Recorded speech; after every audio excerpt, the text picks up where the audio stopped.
Well so दोस्तों, now this is question and discussion time. Are you ready? तो चलो, IDT में इस बार 80 पार, 80 के नीचे सोचना ही नहीं है। और आई होप आप क्वेश्चन एंड डिस्कशन एंजॉय कर रहे होगे और डेफिनेटली ये आपको बहुत हेल्प कर रहा होगा। तो बोलो मेरे साथ इस बार, बोलो मेरे साथ इस बार 80 पार। पढ़ेंगे तो ऐसा पढ़ेंगे कि कांड कर देंगे, सब तरफ अपनी डिमांड कर देंगे। तो चलिए दोस्तों, स्टार्ट करते हैं हमारा डिस्कशन। आज हम जो है नया चैप्टर चालू करेंगे और नया चैप्टर है पेमेंट ऑफ टैक्स। सुनिए ध्यान से, नया चैप्टर है पेमेंट ऑफ टैक्स और फिर टीडीएस एंड टीसीएस। ठीक है, तो चलिए शुरू करते हैं। पेमेंट ऑफ टैक्स के बारे में आपको याद होगा, नहीं होगा तो मैं पढ़ाते रिवाइज कर दूंगा, साथ साथ में रिवीजन भी आपकी हो जाएगी। चलिए शुरू करते हैं। तो चैप्टर 7 पेमेंट ऑफ टैक्स, इसके ऊपर मैंने टोटल 32 क्वेश्चंस लिए। अरे बाप रे, अच्छे खासे क्वेश्चंस लिए जो I material examination, RTP mock test paper और अदर मेरे बनाए हुए छोटे छोटे क्वेश्चंस इसके अंदर है। तो चलो शुरू करते हैं पेमेंट ऑफ टैक्स पे, इस चैप्टर में हमारा discussion.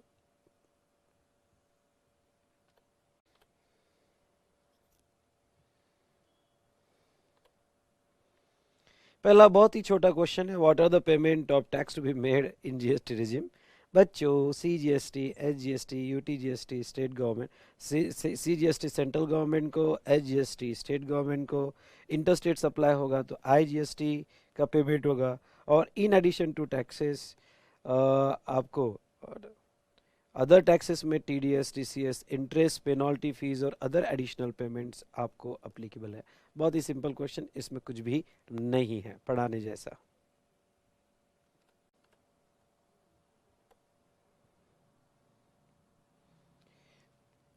What are the main feature of GST payment process?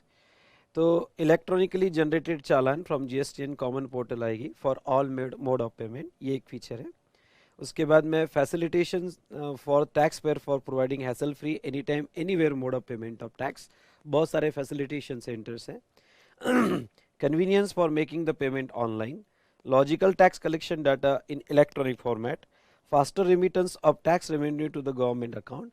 Government account को कैसा, सेंट्रल से स्टेट गवर्नमेंट को फास्ट ट्रांसफर हो जाता है। पेपरलेस ट्रांजेक्शन, आपका पेपरलेस ट्रांजेक्शन भी रहेगा। Speedy accounting and reporting, electronic reconciliation, simplified procedure for banks and warehousing of digital challan. तो ये कुछ फीचर्स है जीएसटी पेमेंट के, मुझे नहीं लगता एग्जाम में पूछेंगे, पर रीड करके चले जाना, ठीक है।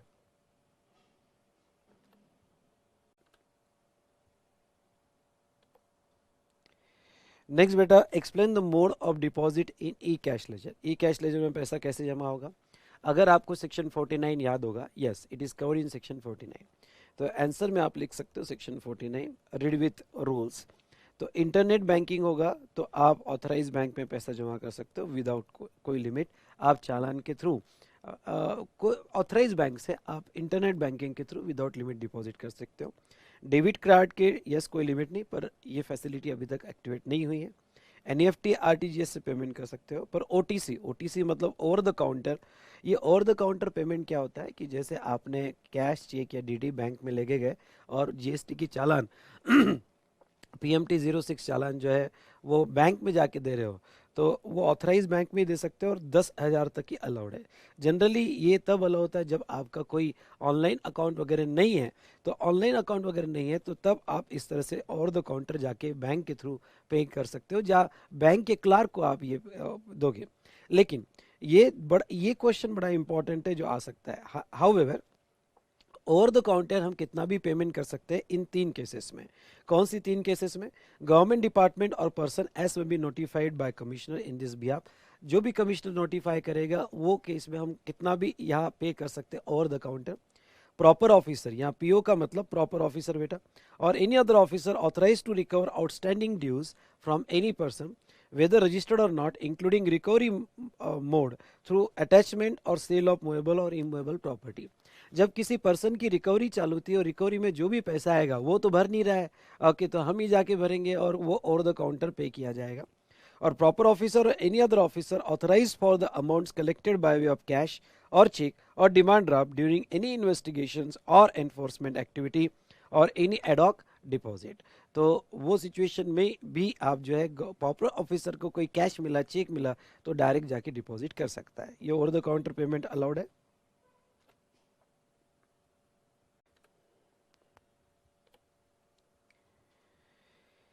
बहुत ही छोटा सा क्वेश्चन है, should a taxable person maintain a minimum balance in electronic cash laser? नहीं, ऐसी कोई प्रोविजन नहीं है क्योंकि आपको मिनिमम कैश लेजर में बैलेंस मेंटेन करना ही जरूरी है, ऐसा कुछ भी नहीं है। गवर्नमेंट आपका पैसा जो है यहाँ पे कोई दबा के लेने वाली नहीं है। जिस आइदर आप पहले भरो या जिस दिन आपकी ड्यू डेट आएगी उस दिन भी आप ये पैसा भर सकते हो।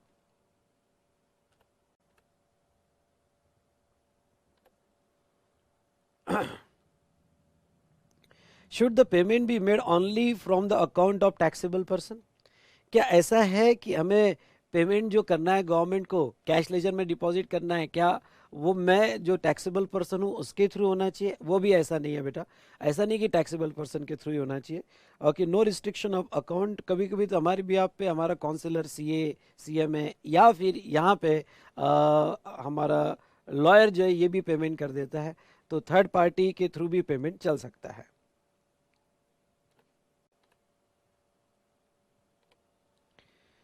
नेक्स्ट भी छोटा सा क्वेश्चन है, e cash ledger can be utilise only for the payment of output tax? क्या ये सही है? नहीं। ओके, ई कैश लेजर जो है ये सिर्फ आउटपुट टैक्स के लिए नहीं, तो ये ओके साथ साथ में इंटरेस्ट, पेनल्टी, फीस और any other payment payable under this act सबके लिए यूज किया जाएगा।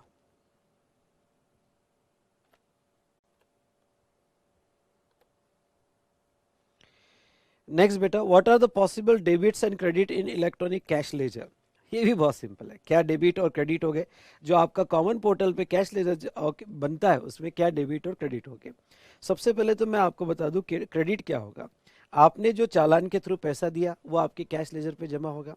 आपका जो टीडीएस कटा सेक्शन 51 में, okay, amount deducted under section 51, तो उसका पैसा जमा होगा। 52 में आपका जो टीसीएस कटा वो भी आपके कैश लेजर में जमा किया जाएगा।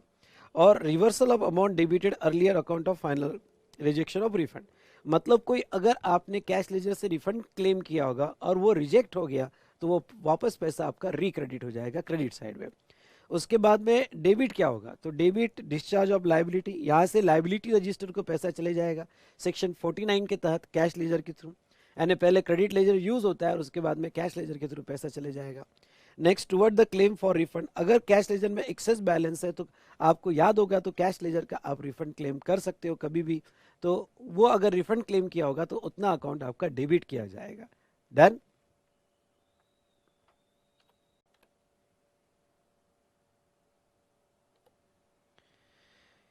नेक्स्ट बड़ा सिंपल सवाल है, where one can see the payment mode in GST portal?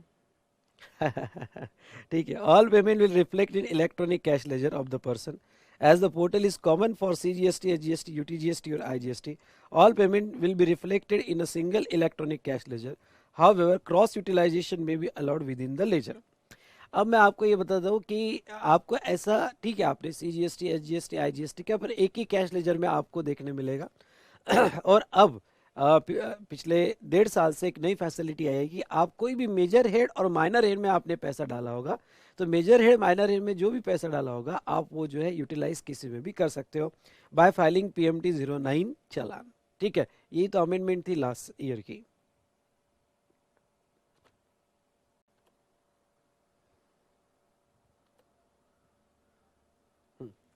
Next question जो हमारे मटेरियल में है, Messrs. PPC and company have availed input tax credit 42,500 during September under IGST head instead of availing 21 to 50 under CGST SGST head.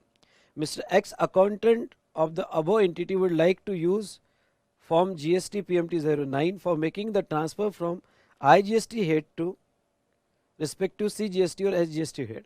Examining the scenario and offer your comment. ठीक है, हाँ, तो अभी थोड़ा यहाँ पे इंस्टीट्यूट ने ये क्वेश्चन थोड़ा वेग दिया है। इन avail input tax credit 42,500.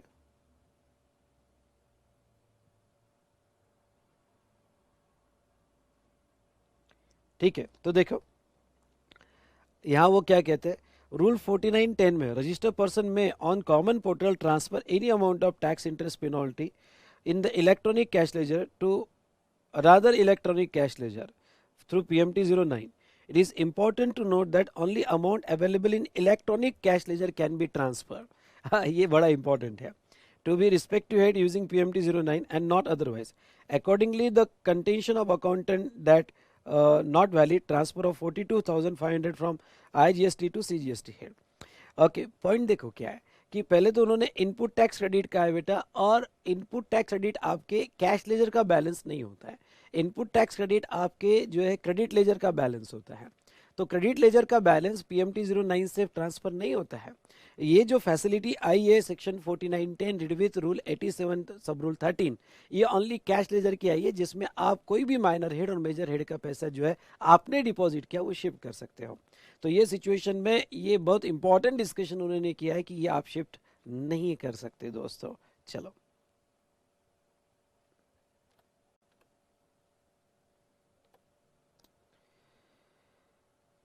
Next example देखो. Miss Nitya has following balances in electronic cash ledger as on 28 February as per the GST portal. उसके पास सीजीएसटी का टैक्स इंटरेस्ट पेनल्टी इतना है, ये सीजीएसटी का था, ये एसजीएसटी का है. ठीक है, टैक्स इंटरेस्ट पेनल्टी और फी, और आईजीएसटी का टैक्स इंटरेस्ट और पेनल्टी फी. इतना बैलेंस उसके कैश लेजर में दिख रहा है. Her tax liability for the month of February 20XX for CGST and SGST was ₹75,000 each. ठीक है, उसकी टैक्स लायबिलिटी फरवरी की 75,000 ईच है. She failed to pay the tax and contacted you as a legal advisor on 22nd April to advise her as how much amount of tax and interest she is required to pay. उसने due date को फरवरी के कोई भी tax पे नहीं किया, और वो आपके पास आई और उसने ये पूछा कि यहाँ पे कि 12 अप्रैल को आई और क्या कोई टैक्स और इंटरेस्ट उन्हें देना है. She is required to pay if any by utilizing available balance to the maximum extent possible as per GST law. She want to pay a tax on 20th April. Other information. Date of collection of GST on 18th February. Okay, 18th February को collection था. No other transaction after this up to 20th April 20XX. Ignore penalty for this transaction. And no other balance is available. ये point जरूरी है, penalty ignore करो. No other balances are available. You are required to advise her with reference to legal provision with brief notes यहाँ पे on the legal provision as applicable. तो पहले तो आपको देखना है कि उसकी आउटपुट टैक्स लायबिलिटी 75,000 आ रही है और उसके कैश लेजर में बैलेंस है. क्रेडिट लेजर के बारे में कुछ नहीं कहा, इसका मतलब है 75,000 पूरा कैश लेजर से इसको देना है. तो सीजीएसटी देना है, एसजीएसटी देना है. तो देखते हैं क्या बैलेंस का स्टेटस आएगा. हाँ, हम बैलेंस एक में अकाउंट में शिफ्ट कर सकते हैं. ठीक है, देखो यहाँ पे वो क्या कहते हैं, due date of payment of tax और 18 फरवरी का जो आएगा वो 20 मार्च. हम ये अज्यूम करते हैं कि इन्होंने क्यूआरएमपी स्कीम जो रिटर्न चैप्टर में मैंने एक्सप्लेन किया है, तो क्यूआरएमपी स्कीम आपका रिटर्न चैप्टर हुआ होगा तो ठीक, नहीं हुआ होगा तो मैं एक्सप्लेन करूँगा. उसमें क्वार्टरली पेमेंट है जिसमें ड्यू डेट अलग अलग है. पर अभी हम समझते हैं कि ये भाई ये बंदा मंथली पेमेंट में और जिसकी ड्यू डेट 20 तारीख को आ रही है. अगर 20 मार्च तक का नहीं पे किया तो 18% का इंटरेस्ट लगता है as per section 50 of CGST Act. In given case, since Miss Nitya want to pay tax on 20th April, interest payable on the amount of CGST और SGST, तो उन्होंने इंटरेस्ट निकाल के दिया हुआ है कि भाई 1147 इंटरेस्ट है एज पर सेक्शन 4910. अगर ये सेक्शन याद रह जाए तो अच्छी बात है, आपके एग्जाम में आने के चांसेस है कि भाई आप जो भी बैलेंस है कैश लेजर का, टैक्स इंटरेस्ट पेनल्टी एक कैश लेजर से दूसरे कैश लेजर के हेड में ट्रांसफर कर सकते हो. दस amount enter under the minor head. देखो मैं आपको फिर से याद दिला दूं कि आप कोई भी अमाउंट, इंटरेस्ट का पैसा टैक्स में, टैक्स का पैसा इंटरेस्ट में, सीजीएसटी का इंटरेस्ट का पैसा आईजीएसटी के टैक्स में, कहीं पे भी शिफ्ट कर सकते हो. अब कोई भी रिस्ट्रिक्शन नहीं रहा, पहले कह रहा हूं अब कोई भी रिस्ट्रिक्शन नहीं रहा. Thus amount entered under any minor head tax interest penalty or major head of electronic cash ledger can be transferred to any other major head and minor head. Consequently, cross utilization among major head and minor head is also possible. Thus, Ms. Nitya is liable to pay following amount of tax. उसकी tax liability 75,000 जिसका interest 1147, 75,000 1147 जो हमने अभी ऊपर निकाला. Balances in electronic cash laser, tax में 40,000 था, interest में 1,000 था. इधर टैक्स में 80,000 और यहाँ पे इंटरेस्ट में 400 रुपये. अगर आप देखो तो पहले तो आपने रिस्पेक्टिव बैलेंस यूज़ कर लिए, ये रिस्पेक्टिव बैलेंस यूज़ कर लिए, इंटरेस्ट का रिस्पेक्टिव बैलेंस आपने यूज़ कर लिया. फिर आपने प्रेजेंटेशन का तरीका जरूर देखना. फिर आपका शॉर्टफॉल आ रहा है यहाँ पे 35,000 या 147 नील और 747. अब आप कोई भी माइनर हेड से ले सकते हो, आपकी मर्जी. ओके, तो आपने जो 35,000 है शॉर्टफॉल आ रहा है फ्रॉम कैश लेजर, तो ये मैंने आईजीएसटी के मेजर हेड से लिया. मतलब आईजीएसटी के मेजर हेड में मेरे पास टैक्स 45,000 था, तो मैंने यहाँ से उठाया जो मुझे रिक्वायरमेंट थी. ओके, सफिशिएंट बैलेंस था तो मैंने यहाँ से ले लिया. और फिर इंटरेस्ट का पैसा मैंने नोट दिए. आप कहीं से भी ले सकते हो, इवन ये मेरा लिखना है कि भाई मैं यहाँ पे आईजीएसटी के इससे ले रहा हूँ. आईजीएसटी के टैक्स से मैं इंटरेस्ट भी ले सकता हूँ, मेरी मर्जी. अब उसको कोई रिस्ट्रिक्शन नहीं है, बस आपको स्पेसिफाई करना है. तो 140 short amount has been transfer from cash ledger by minor head, penalty of major head CGST, वो पेनल्टी से लिया. कि ये आपका answer student to student change हो सकता है, जिसको जहाँ से लेना है. जैसे आईजीएसटी मेरे पास 45,000 था तो मैं पूरा आईजीएसटी से उठा लूँ, मुझे जो जरूरत है पूरा आईजीएसटी खत्म कर देगा. तो आईजीएसटी से भी मैं उठा सकता हूँ, कोई ऐसा रिस्ट्रिक्शन नहीं कि टैक्स का पैसा टैक्स में होगा. टैक्स का पैसा इंटरेस्ट में भी शिफ्ट हो सकता है, टैक्स का पैसा और किसी में भी शिफ्ट हो सकता है. ठीक है, 747 minor head of major head से ट्रांसफर किया गया. ठीक है, ये टैक्स से लिया गया. Since there is no restriction in intra-head inter-head transferable balance of cash ledger, upon the taxpayer decide whatever the account of shortfall has to be made good. मतलब मैं यही कह रहा हूँ कि भाई कोई रिस्ट्रिक्शन नहीं है, ये आपका आंसर यहाँ पे बदल सकते हैं. ठीक है, मैंने लिया, आपके आंसर कुछ भी यहाँ हो सकता है, आप कोई भी हेड से उठा सकते हो. चलो,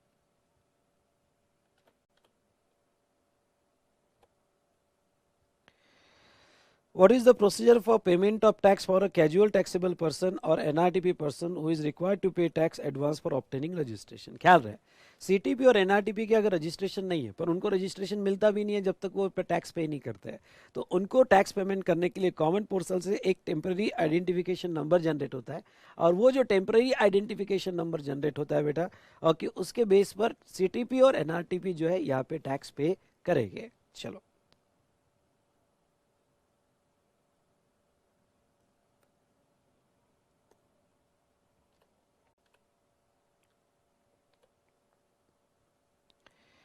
next, what is the validity of challan of PMT 06 generated at common portal? बहुत ही सिंपल क्वेश्चन है. 15 दिन की वैलिडिटी रहती है. अगर आप चालान जनरेट करते हो और सेव करके रखते हो तो 15 दिन तक वो वैलिड रहता है. 15 दिन में वो चालान कभी भी आप एक्टिवेट करके पे कर दो. ठीक है, एक्टिवेट करके मतलब मेरा वर्ड है, वो सेव ही रहता है, बस आपको पेमेंट करना होता है.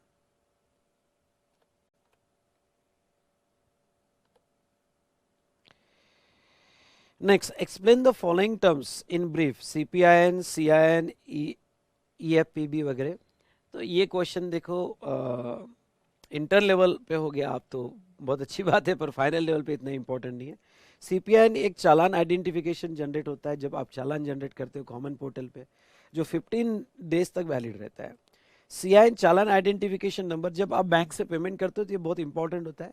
यहाँ पे CPIN प्लस 4 डिजिट, जो भी आपका CPIN है ऐसे 14 डिजिट होता है.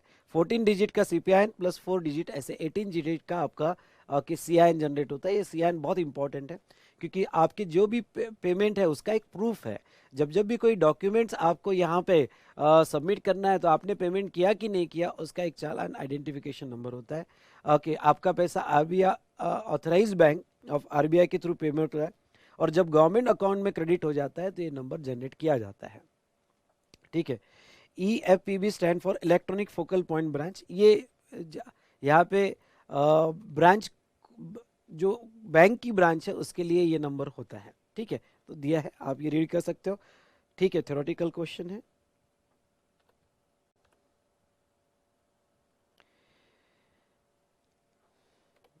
Now next question है, can a person use his electronic credit ledger for payment of interest, penalty or payment under reverse charge? बिल्कुल भी नहीं। इलेक्ट्रॉनिक क्रेडिट लेजर जो है वो सिर्फ आपके आउटपुट टैक्स पेमेंट के लिए यूज़ किया जाता है। तो ऐसे सिचुएशन में इंटरेस्ट, पेनल्टी पेमेंट और पेमेंट अंडर आरसीएम भी जो है वो आउटपुट टैक्स पेमेंट नहीं है, इसलिए इलेक्ट्रॉनिक इनपुट टैक्स क्रेडिट का बैलेंस जो है इसके लिए यूज़ नहीं किया जा सकता है। लेकिन मैं एक बात आपको बता दूं कि रिवर चार्ज में जो भी आप टैक्स पे करते हो, ओके, वो टैक्स का आपको रिवर पे करने के बाद उसका क्रेडिट आपको मिल जाता है दोस्तों, ठीक है।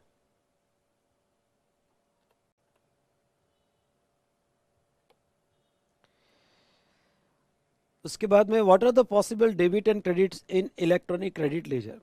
क्रेडिट तो जो इनपुट टैक्स क्रेडिट आप क्लेम कर रहे हो आपके जीएसटीआर 2A में अपडेट हुआ है, 2B में अपडेट हुआ है, और जो आपके जीएसटीआर 2A 2B में अपडेट हुआ है वो आप क्रेडिट क्लेम कर रहे हो। ये 2B एक नया कंसेप्ट आया है जो आपके एग्जाम को लागू है, तो ये जीएसटीआर 2B कंसेप्ट में आगे पढ़ा होगा, पर जस्ट एक ही कि आप जो जीएसटीआर 2A 2B में क्लेम कर रहे हो यहाँ पे वो क्रेडिट, प्लस अगर आपने कोई आईटीसी का रिफंड क्लेम किया होगा और वो रिजेक्ट किया होगा तो रिजेक्ट करने के बाद वापस वो क्रेडिट हो जाता है। ये आप electronic credit to discharge the liability, इसको डेबिट करना पड़ेगा, और अगर आपने कोई रिफंड क्लेम किया होगा तो उस रिफंड क्लेम के लिए भी वो डेबिट हो जाता है अगर आपको रिफंड ग्रांट हो गया है, ठीक है।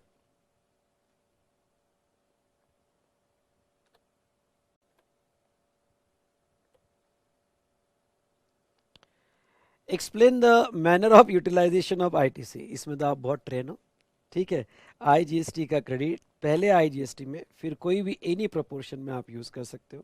सीजीएसटी का क्रेडिट सीजीएसटी आईजीएसटी, एसजीएसटी का क्रेडिट एसजीएसटी आईजीएसटी, लेकिन क्रॉस क्रेडिट ऑफ सीजीएसटी और एसजीएसटी नॉट अलाउड, ठीक है। और लॉ ये भी कहता है कि पहले आईजीएसटी का आप एग्जॉस्ट करो, आईजीएसटी का एग्जॉस्ट करने के बाद ही आप क्रेडिट जो है सीजीएसटी और एसजीएसटी का यूज़ कर सकते हैं। इसमें भी कोई खास बात है नहीं, ठीक है। चलो,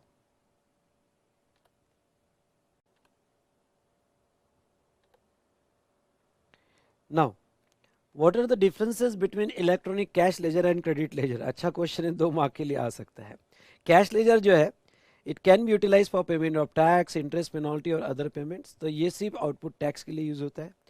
ओके, यहाँ पे credit to be ledger will be through challan, challan हम पैसा चालान के थ्रू डिपॉजिट करते हैं जो पैसा जमा होता है।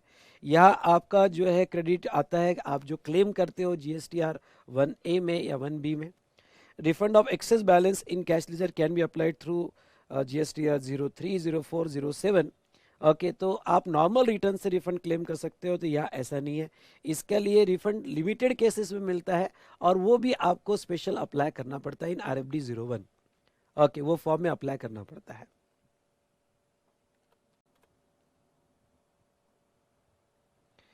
Next question, can IGST, CGST और SGST credit be utilise for payment of outward compensation cess. नहीं। ओके, जीएसटी के क्रेडिट आपके जीएसटी कंपेंसेशन सेस में यूज नहीं होते हैं, ये ध्यान से सुनिएगा। जीएसटी के सेस आपके जीएसटी कंपेंसेशन सेस में यूज नहीं होते हैं, पर हाँ आपको आपके नॉलेज के लिए बता दूं सेस का क्रेडिट सेस में मिलता है, पर आईजीएसटी, सीजीएसटी, एसजीएसटी और यूटीजीएसटी का क्रेडिट सेस में नहीं मिलता है, ठीक है। पर सेस का क्रेडिट सेस में अलाउड है।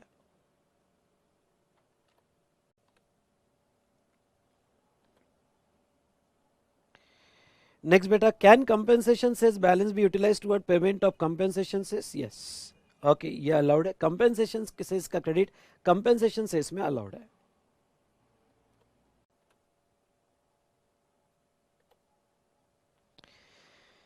नेक्स्ट क्वेश्चन देखिए यहाँ पे, Mr Jaitley being a registered person located in Pune, Maharashtra, attend a conference organized at Delhi for which he booked a room for his stay at hotel Iris located in Lakshmi Nagar, Delhi। बंदा महाराष्ट्र का है, दिल्ली में रुका है। Property being located at Delhi, raise a bill and charges CGST SGST payable at Delhi according to mister Jaitley as per the provision of place of supply. Determine whether credit of CGST SGST charge at Delhi can be utilise for payment of taxes in Maharashtra. नहीं। मैं आपको एक बता देता हूँ, यहाँ पे यहाँ स्पेशल CBIC का ट्वीट है जिसमें क्लियर कहा है कि एक स्टेट की CGST SGST की क्रेडिट आप दूसरे स्टेट के CGST और SGST में नहीं ले सकते हो, ठीक है। तो ये सिचुएशन में दिल्ली में जो CGST और SGST लगा उसका क्रेडिट आप महाराष्ट्र के इसमें IGST वगैरह में भी नहीं ले सकते हो। ओके, तो यहाँ पे क्रेडिट भूल ही जाओ, इट बिकम अ कॉस्ट, आपकी वो कॉस्ट हो जाएगी। आपका मन माने या ना माने, मुझे प्लीज व्हाट्सअप मत करना, ठीक है, वो आपकी कॉस्ट बन जाएगी।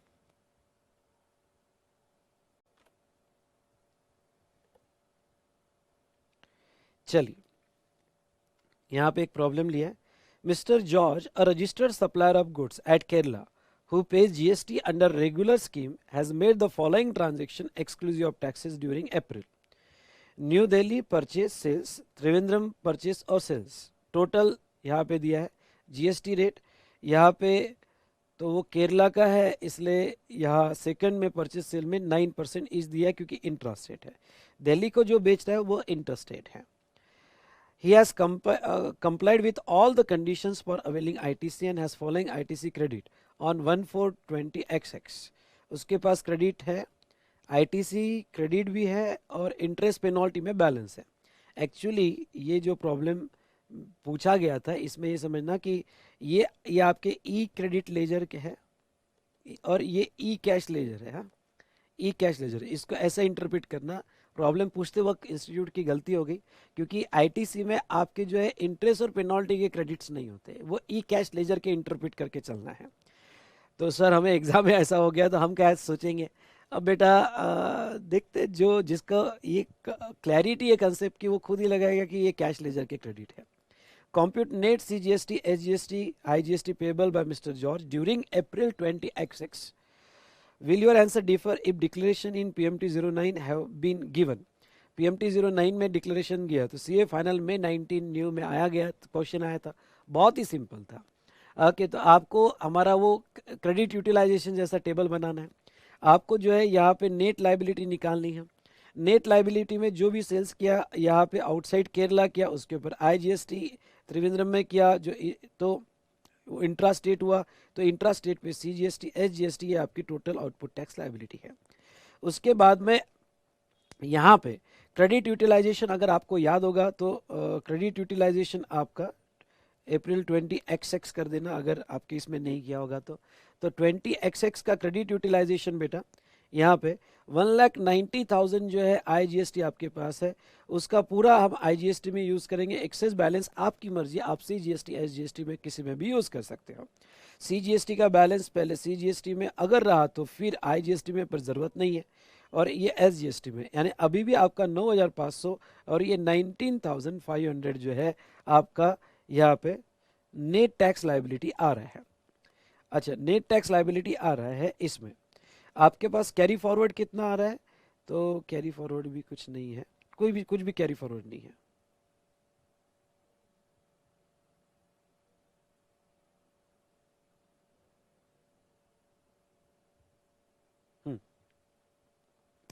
तो चलिए, अब मैंने क्रेडिट यूटिलाइजेशन बताया, पर सवाल ये कि ये क्रेडिट आया कहाँ से, ये क्रेडिट जो है हमने लिया कहाँ से?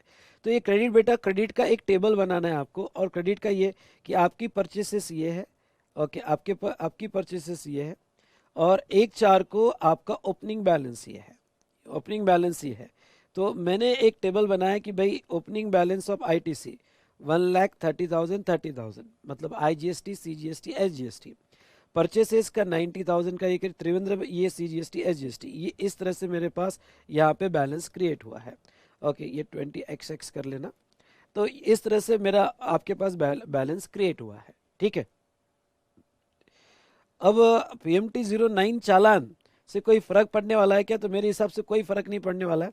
PMT 09 चालान तब बहुत काम आता है जब तुम्हारे पास एक्सेस सॉरी आपका पेबल आ रहा है ना, हाँ पेबल आ रहा है। तो PMT 09 चालान से आप बिल्कुल हेल्प ले सकते हो। कैसा हेल्प ले सकते हो PMT 09 चालान से? क्योंकि आपके पास इंटरेस्ट और पेनल्टी का बैलेंस बाकी पड़ा हुआ है। इंटरेस्ट और पेनल्टी का बैलेंस अगर आपके पास बाकी पड़ा है तो आप ये जो आपकी पे लाइबिलिटी आ रही है उसके अंदर आप शिफ्ट कर सकते हो 9,500 और 19,500। तो ऐसे सिचुएशन में देखो दूसरा आंसर, अगर आप PMT 09 चालान सबमिट करते हो तो डेफिनेटली आपके पास बैलेंस है इंटरेस्ट हेड में 5,000 रुपये, पेनल्टी हेड में 1,500 रुपये, यानी टोटल आपके पास बैलेंस पड़ा हुआ है 6,500 रुपये, और आपकी लाइबिलिटी 29,000 आ रही है। तो ये 29,000 पे करने के लिए आप यूज़ कर सकते हो। इसका मतलब जो है बैलेंस 22,500 का, इसका मतलब बैलेंस 22,500 ही आपको पेबल आएगा अगर आप टैक्स हेड में इंटरेस्ट और पेनल्टी को शिफ्ट कर देते हो। तो ये भी अच्छा क्वेश्चन था। ओके, और इसमें मार्क्स जो है ना बेटा, इसको मार्क्स थे 2 मार्क, इसको मार्क्स थे, यहाँ पे क्रेडिट आपने 2 मार्क, और PMT 09 पे जिसने ये आंसर दिया होगा उसको 1 मार्क था। ऐसे 5 मार्क्स का क्वेश्चन पूछा गया था। तो प्रेजेंटेशन जरूर करके देखना, डेफिनेटली आपको हेल्प होगा। ठीक है,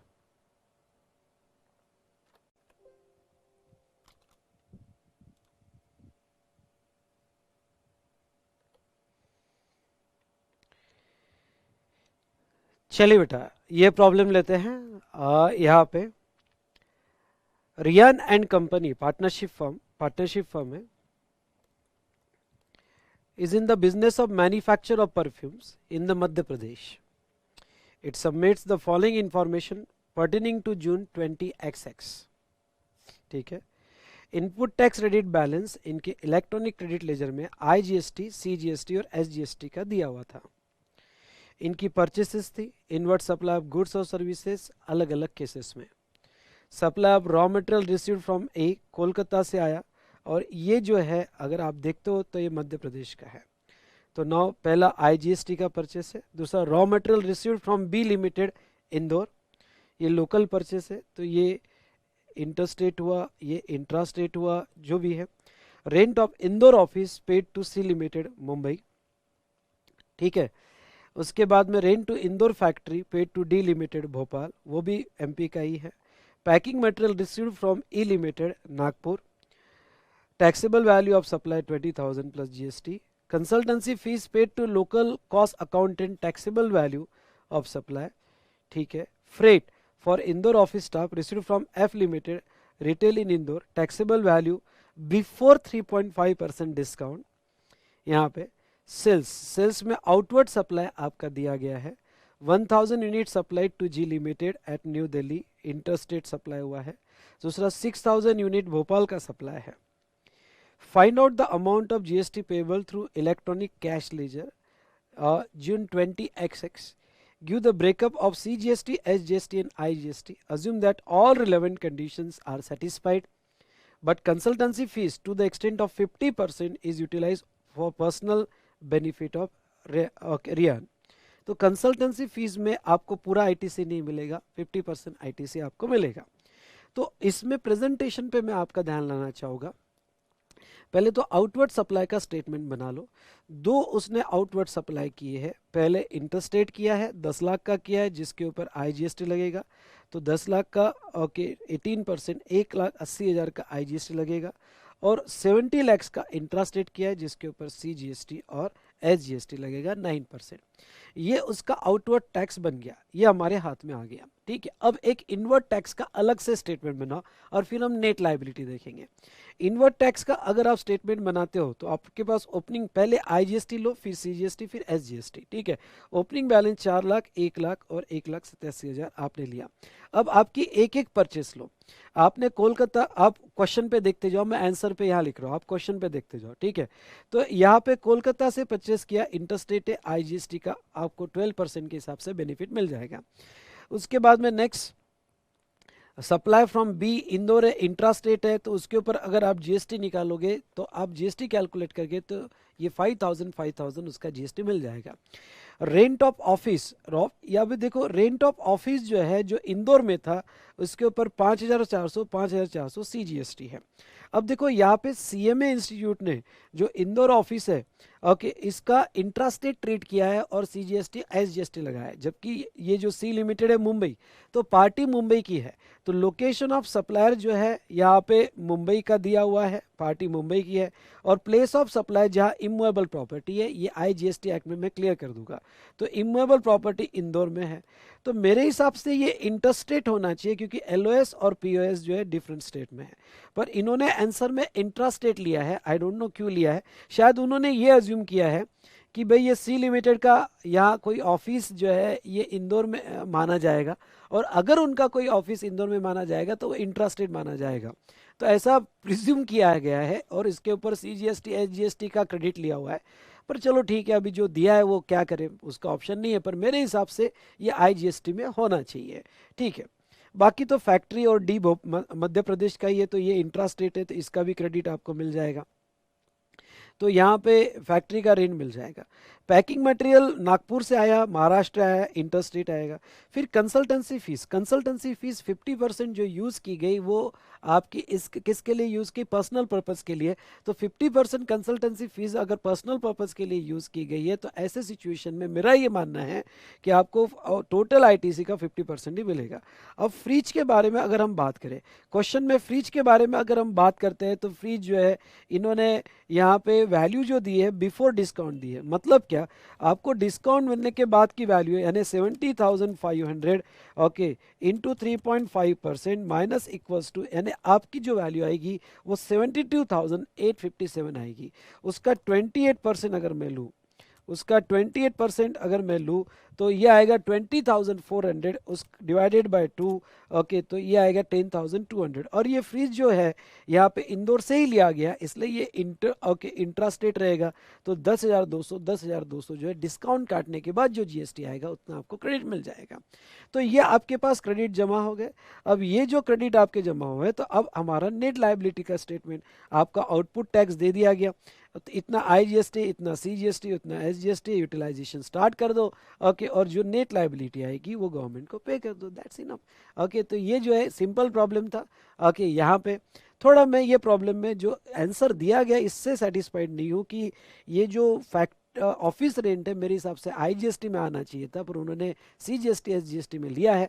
तो शायद ये प्रिज्यूम किया होगा कि ऑफिस जो है यहाँ पे है, पर आपने एग्जाम में अगर आपको आता है तो आप आईजीएसटी लो तो भी चलेगा, क्योंकि वो आईजीएसटी का ही ट्रांजैक्शन होना चाहिए, ये मैं मानता हूं। डन, चलो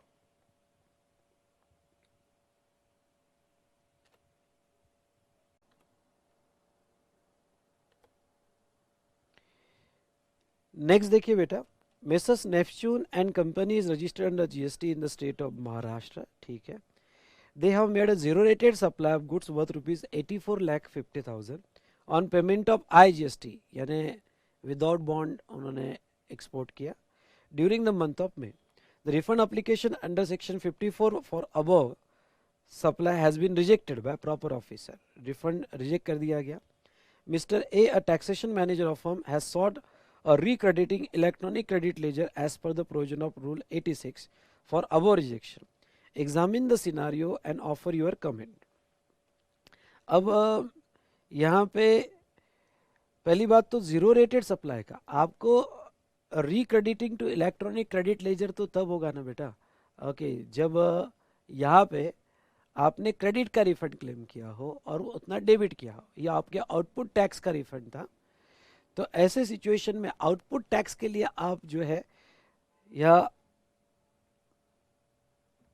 आउटपुट टैक्स के लिए आप रिक्रेडिट नहीं कर सकते हो। बहुत अच्छा टेक्निकल क्वेश्चन है।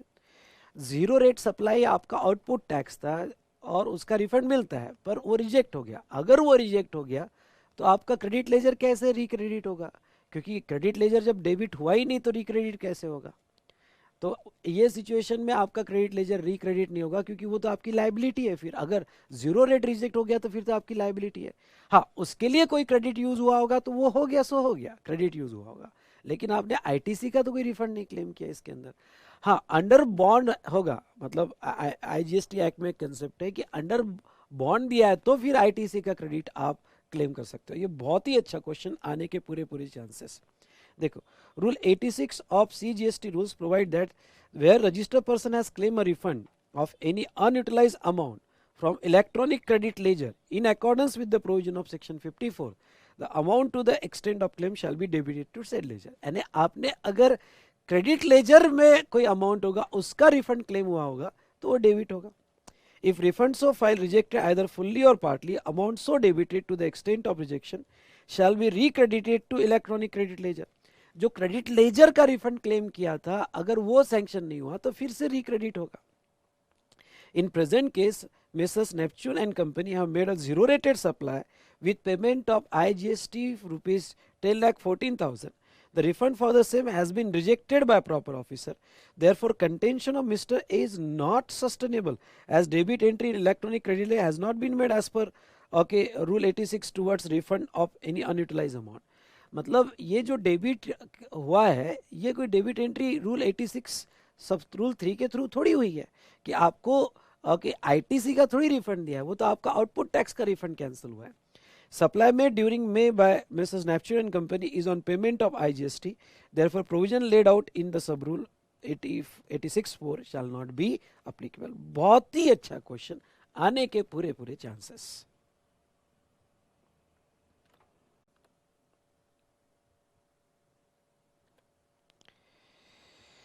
What is electronic tax liability register? ये जो है आपका जो भी टैक्स लाइबिलिटी होगी, tax liability, tax, interest, penalty, fees, ये पीरियड, प्रीवियस पीरियड, कोई डिमांड ऑर्डर के थ्रू टैक्स लाइबिलिटी होगी तो वो आपके रिकॉर्ड होती है टैक्स लाइबिलिटी रजिस्टर, जो PMT 01 में मेंटेन किया जाता है. देखो, all liabilities of taxable person under this act shall be recorded and maintain in electronic liability register. All liabilities underline करना कि आपके इलेक्ट्रॉनिक लाइबिलिटी रजिस्टर में मेंटेन होता है, which is maintained by common portal in from GST PMT 01 for each person liable to pay tax, interest and penalty, late fee, and any other amount that common portal or all amount payable by him shall be debited to said ledger. Said ledger, कोई भी amount, interest हो, tax हो, penalty हो, fees हो, या इस act में जो भी अमाउंट उसकी पेबल है वो डेबिट होगी इलेक्ट्रॉनिक लाइबिलिटी रजिस्टर को.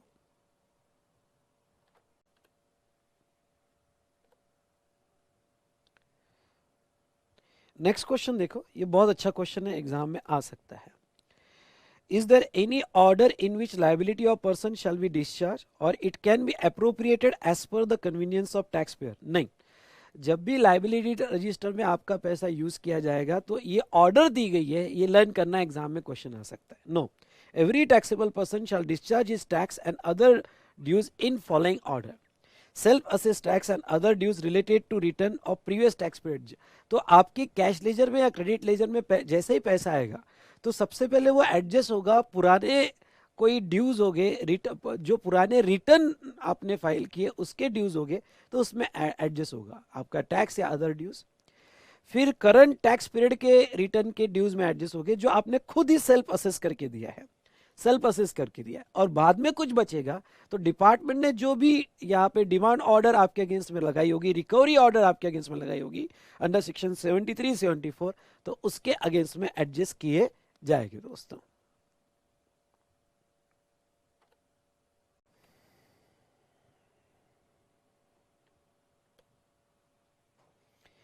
नेक्स्ट देखो बेटा, PQR limited has a following tax liability under the provision of this act: tax liability of CGST, SGST, UTGST, IGST for supplies made during the August की 1 लाख की liability है. Interest penalty, delayed payment and filing of return belonging to August 20,000 है. Tax liability of CGST, SGST, UTGST, IGST for supplies made during the September 20XX.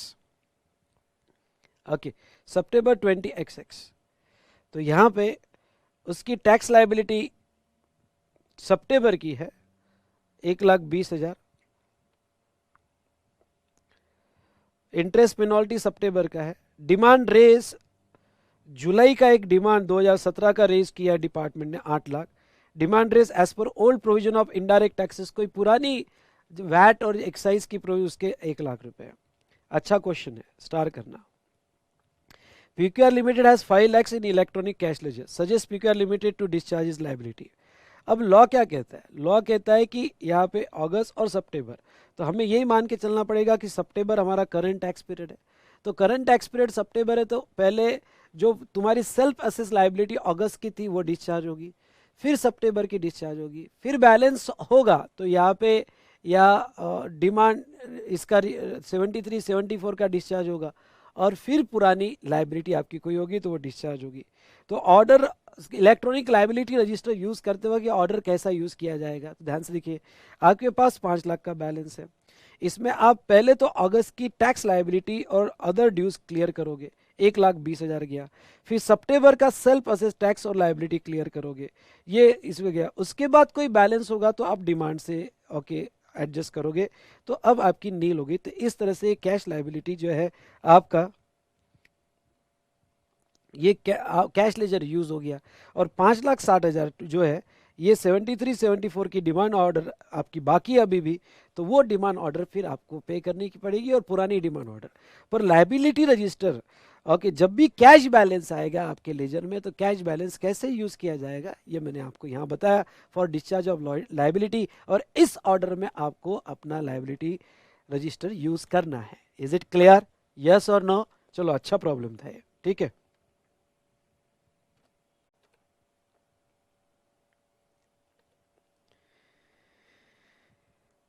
Next question देखो बेटा, what are the possible debits and credit to electronic tax liability register?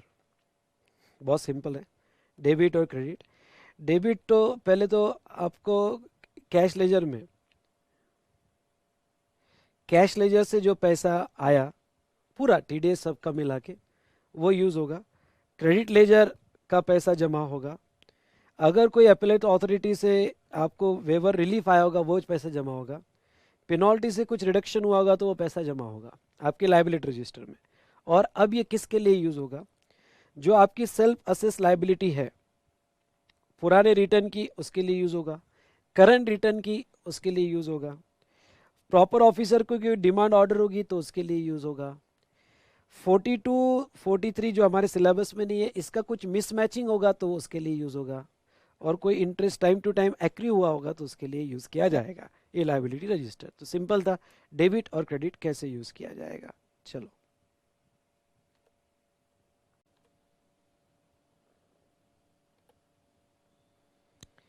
चलिए एक छोटा सा question लिया है। In the month of September mister Sumit has to made outward supply of 1 lakh of which he has to pay tax 1,20,000. Amount of input tax rate available as on date 70,000. Last day of filing GSTR on 10th of next month, that is 10th October. Ashok made a payment 5th December. Calculate the interest. Even though उन्होंने GSTR 1 का date दिया है पर हमको GSTR 1 की date से नहीं लेना है। आपको पेमेंट करने का टाइम आपकी जो 3B फाइल होता है तब तक का मिलेगा। 3B हम अज्यूम करते हैं कि 20 अक्टूबर को फाइल किया है और यहाँ पे QRMP स्कीम नहीं ली है जो मैं रिटर्न चैप्टर में कवर करूँगा। तो ऐसे केस में 20 अक्टूबर को आपकी डेट ऑफ पेमेंट थी तो आपने 21 अक्टूबर से, सुनिएगा, 21 अक्टूबर से इंटरेस्ट कैलकुलेट करोगे। 21 अक्टूबर से 5 दिसंबर तक का इंटरेस्ट आप कैलकुलेट करोगे, पर ये ग्रॉस पे नहीं नेट पे करोगे। इसलिए आपका नेट जो है 5 लाख पेएबल आएगा और 50,000 पेएबल आएगा। और आप 21 अक्टूबर से तो 5 दिसंबर के नंबर ऑफ डेज आपके 46 होते हैं, 46 डे का आप इंटरेस्ट कैलकुलेट करके आप दोगे। इसमें मैंने नोट दिया है कि आपने QRMP स्कीम ऑफ नहीं किया क्योंकि वो केस में ड्यू डेट ऑफ पेमेंट अलग होती है, ठीक है।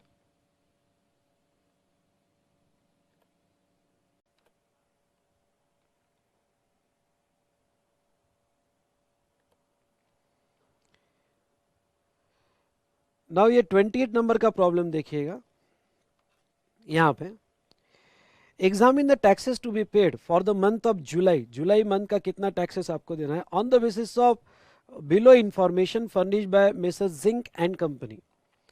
आउटपुट टैक्स लायबिलिटी यहाँ पे दी हुई है। Tax payable under reverse charge दिया हुआ है। Balance in electronic credit ledger दिया है। बहुत अच्छा प्रॉब्लम है ये, स्टार करना, ठीक है। ये इंटरेस्ट से रिलेटेड प्रॉब्लम है। Output tax reported under IGST column pertaining to the month of February which was not paid for the said period. Although note that input tax rate available in electronic credit ledger pertaining to input tax on purchases made during the month of July and no opening balance exists from previous tax period. ठीक है, वो कहते हैं IGST column में जो output tax है ये Feb का है, ठीक है। उसके बाद में ITC जो इलेक्ट्रॉनिक क्रेडिट लेजर का ITC जो दिया गया है ये पूरा आपका जुलाई का है, ठीक है। And no opening balance exist from previous tax period. ITC पुराना कोई ओपनिंग बैलेंस नहीं है, ठीक है। तो देखो अब बहुत अच्छा प्रॉब्लम है, पहले हम रीड कर लेते फिर आपको समझा देता हूँ। सबसे पहले तो आपको ये बता देता हूँ कि यहाँ पे सेक्शन याद आए तो 49 49 है, 49B और 88A। 49(8) में अगर आपको याद होगा तो आपकी लायबिलिटी पुरानी जो होगी तो पहले वो सेट ऑफ होगी आपके कैश लेजर से यानी self assess liability of previous tax period, फिर करंट टैक्स पीरियड, फिर डिमांड ऑर्डर, इस तरह से वो एडजस्टमेंट होगा. As per above provision, self-assessed tax previous tax period February shall be the first, and later self-assessed tax current tax period July shall be adjusted. Payment of taxes under forward charge. Okay, forward charge में आपको कितना देना है. तो output tax liability 14,75,000, 14,75,000 और ये जुलाई month की है. फिर 28,34,000, 28,34,000. ठीक है, इसमें से क्रेडिट.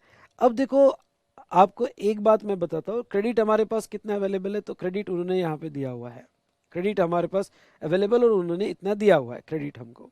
ठीक है,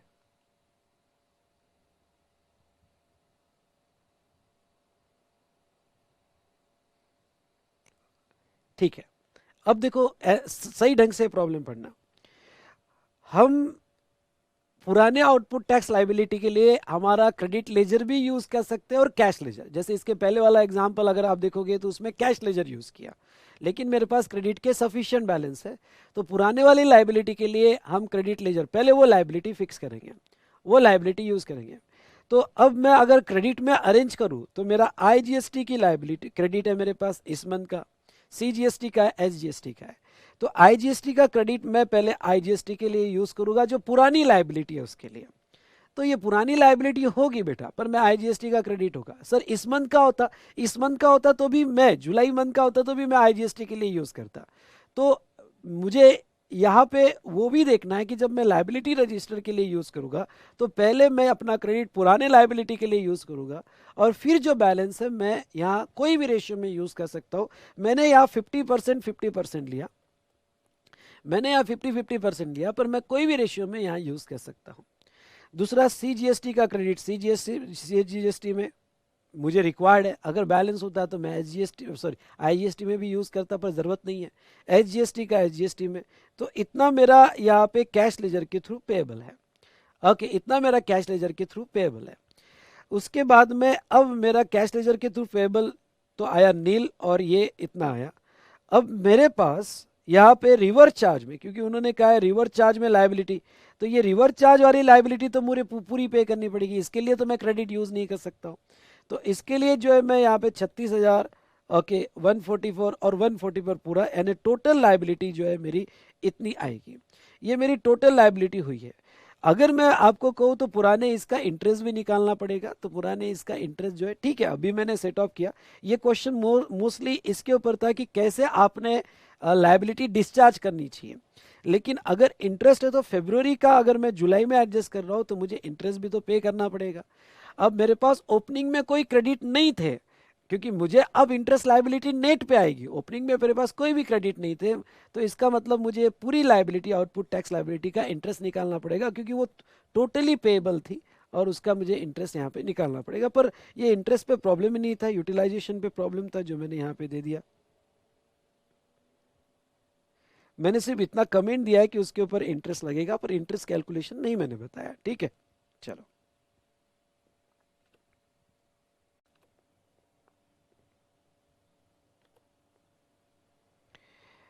नेक्स्ट क्वेश्चन बेटा, are the principle of unjust enrichment applicable for payment under GST law? Yes obviously बेटा, सेक्शन 49(9) कहता है कि principle of unjust enrichment applicable ही होगा अगर आपने किसी और को बर्डन पास ऑन कर दिया होगा. तो ऐसे केस में कि जो भी पेमेंट किया है तो आपको रिफंड नहीं मिलेगा. रिफंड तभी मिलेगा आपको जब आप प्रूव कर देते हो कि आपने किसी और को बर्डन पास ऑन नहीं किया हुआ है. तो yes definitely principal of unjust enrichment यहाँ पे अप्लीकेबल होगा. ठीक है, principal of unjust enrichment refund chapter में मैं और अच्छे से हम डिटेल में डिस्कस करेंगे.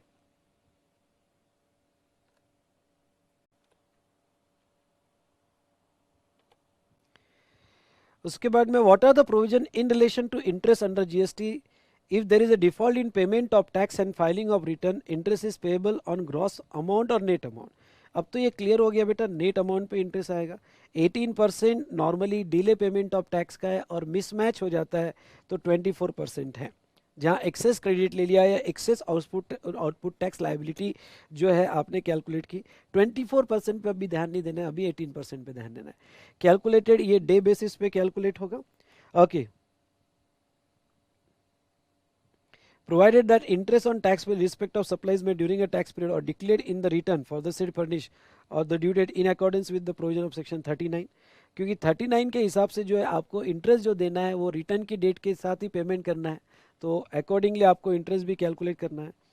और except where such furnished after commencement of proceeding under section 73-74, the shall be levied on that part of the tax paid by debiting electronic cash ledger.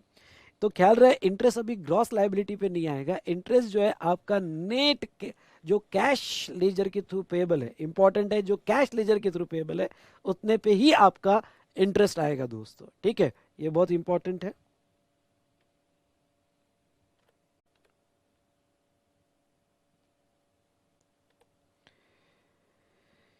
चलिए, ये एक अच्छा इंपॉर्टेंट प्रॉब्लम है, एग्जाम में आ सकता है. Messrs ABC limited have belatedly filed GST return under section 39 for the month of January after 60 days from the due date of filing return. यानी जनवरी की जो भी ड्यू डेट होगी, यानी एग्जाम्पल लेके चले अगर हम 20th Feb, okay QRMP scheme नहीं है तो 20th फेब जो है हम लेके चले तो वहाँ 60 डेज उसने डिले किया है. Output tax payable, output tax दिया हुआ है IGST CGST, tax payable under reverse charge दिया हुआ है, input tax available for utilization दिया है.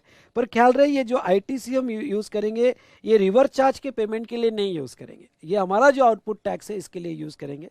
और tax paid through electronic cash laser तो 2,80,000. उन्होंने ये भी बताया कि इलेक्ट्रॉनिक कैश लेजर से तुमने टैक्स कितना दिया है, 218, 262, 262. Examine the interest payable as per the provision of GST law. What would be your answer if entire tax for the month January has to be paid through electronic credit ledger except the taxes to be paid under reverse charge? तो पहले तो मैंने यहाँ पे section 50 की provision दी. Section 50 में आपको जो कैश लेजर के थ्रू पेएबल है वही उसके पर ही इंटरेस्ट आएगा.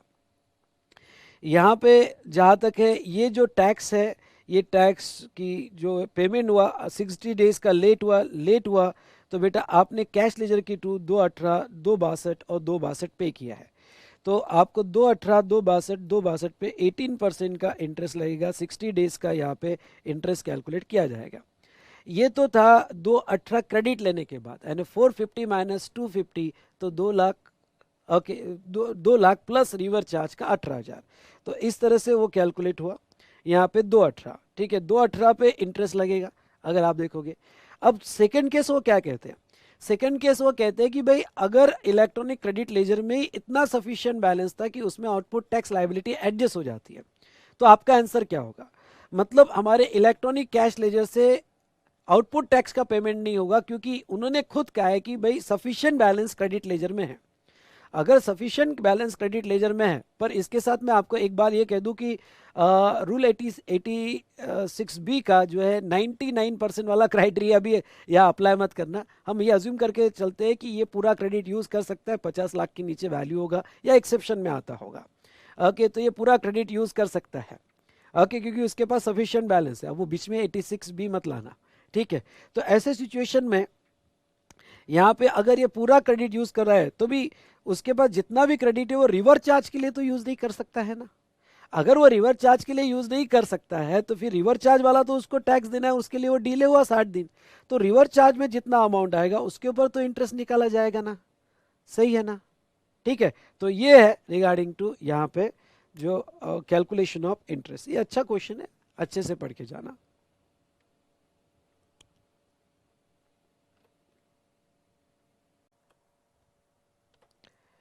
चलो बेटा, आज यहीं रुकते हैं. अच्छा खासा आपने डिस्कशन कर लिया, ठीक है. तो बचा हुआ टॉपिक और इसके बाद का टॉपिक हम नेक्स्ट सेशन में कंटिन्यू करेंगे. Done. Okay, bye, good night.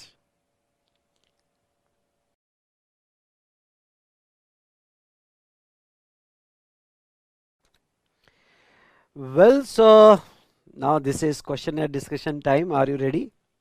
ठीक है.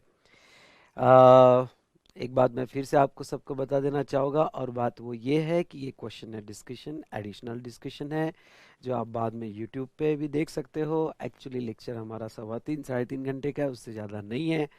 कुछ क्वेश्चन स्टूडेंट्स के मैंने डाउट्स देखे कि सर लेक्चर जो है 4 घंटे का जा रहा है, तो प्लीज़ आप अपने जूनियर्स को या फिर जहाँ तक है अपने फ्रेंड्स लोगों को बताइए कि ये क्वेश्चन या डिस्कशन जो है एडिशनल सेशंस है, ये आप बाद में भी यूट्यूब पे कर सकते हो, लेकिन एज अ टीचर मैं चाहता हूँ कि ये जो है या आप मेरे साथ ख़त्म करो तो ये सब्जेक्ट पे बहुत अच्छा आपका ग्रिप आएगा। समझ गए दोस्तों? तो चलिए यहाँ पे स्टार्ट करते हैं हमारा डिस्कशन, क्वेश्चन डिस्कशन। आज एक नया चैप्टर हम स्टार्ट करेंगे। एक लंबी सांस लो और कहो जो भी हुआ अच्छा हुआ, जो भी होगा बहुत अच्छा होगा, आए हम कुछ अच्छा करना है। तो आईडीटी में इस बार जो है आपको 80 पार यानी 80 मार्क्स के ऊपर आपको मार्क्स मिलने चाहिए। ये आपका टारगेट होना ही चाहिए, उसके नीचे बिल्कुल मत सोचना। ये थॉट फिर से इतना डिप डाउन होना चाहिए कि ये थॉट यानी 80 के नीचे सोचे कि आपकी नींद उड़ जानी चाहिए। ठीक है, तो यस, थॉट को पूरा डीप डाउन कीजिएगा। नाउ चलिए शुरू करते हैं हमारा डिस्कशन।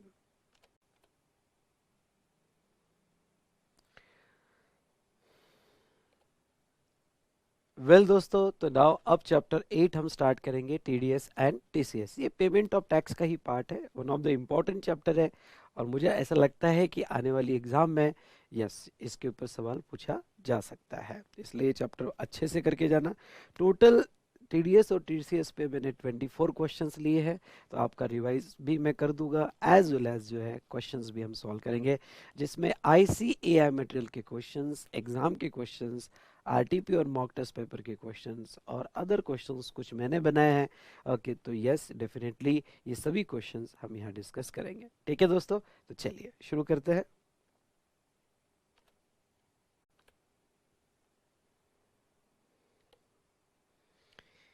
ये पहला बड़ा सिंपल क्वेश्चन है, what is the tax, what is the TDS mechanism in GST?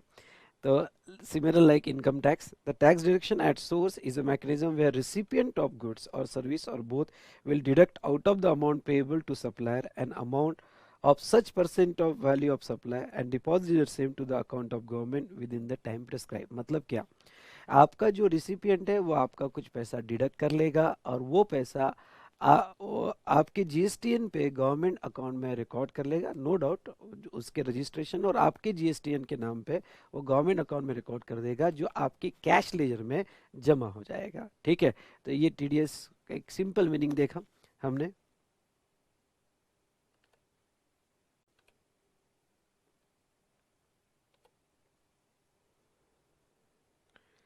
Who is liable to deduct tax at source, ये अच्छा क्वेश्चन है, थ्योरेटिकल क्वेश्चन आ सकता है कि भाई टीडीएस कौन डिडक्ट करेगा। तो यहाँ पे देखिए, who is liable to deduct tax at source, तो सेंट्रल गवर्नमेंट और स्टेट गवर्नमेंट में mandate the following person to deduct tax at source. ठीक है, ए अ डिपार्टमेंट और establishment of central and state government, यानी अभी जीएसटी में TDS सबको डिडक्ट नहीं करना है, जैसे 194 की सीरीज इनकम टैक्स में, वैसा जीएसटी में भी कुछ ही लिमिटेड लोगों को टीडीएस डिडक्ट करना है, स्पेशली गवर्नमेंट सेक्टर में।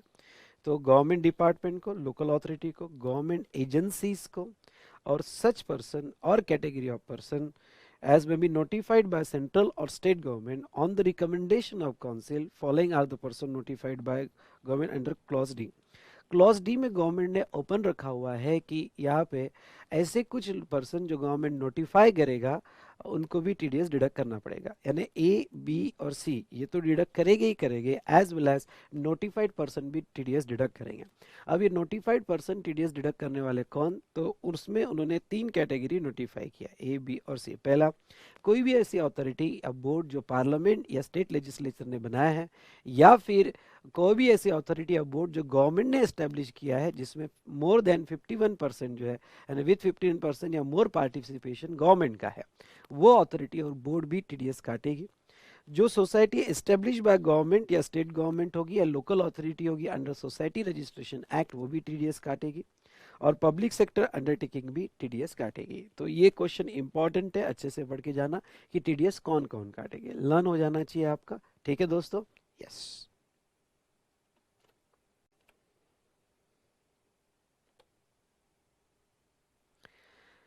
Now next, whether person liable to deduct tax even though if supplier has charged GST in his invoice।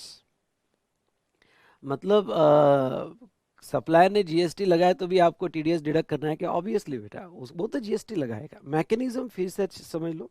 Supplier जो है, सप्लायर जब रिसिपिएंट, और रिसिपिएंट गवर्नमेंट है, तो सप्लायर जो है यहाँ पे वैल्यू जो है 1 लाख की है, ये वैल्यू 1 लाख की है, उसके ऊपर जीएसटी भी लगाएगा 12,000 रुपये, ये 12,000 रुपये उसने जीएसटी लगा लिया। ओके, तो 1 लाख और जीएसटी 12,000 रुपये, तो एक्चुअली गवर्नमेंट को टैक्स तो सप्लायर ही देगा, और वो 12,000 रुपये ही देगा सप्लायर को। ओके, गवर्नमेंट को उसकी लाइबिलिटी 12,000 है, जीएसटी R1 में भी 12,000 बताएगा, 3B में भी उसकी लाइबिलिटी 12 हो जाएगी। पर गवर्नमेंट जो भी टीडीएस काटेगा बेटा यहाँ पे, तो गवर्नमेंट जो टीडीएस काट रहा है वो इसके कैश लेजर में जमा हो जाता है।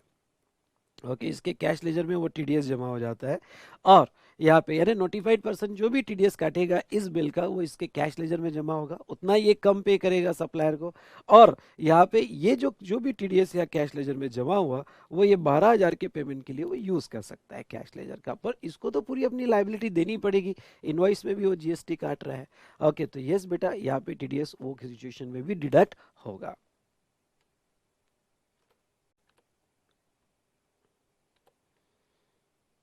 चलिए बेटा, next question, what is the threshold limit for TDS? Threshold limit है 2.5 lakhs। Okay, for the purpose of computation of threshold limit contract value need to be consider. ख्याल रहे, आपको कॉन्ट्रैक्ट वैल्यू देखनी है, इनवॉइस पर इनवॉइस नहीं।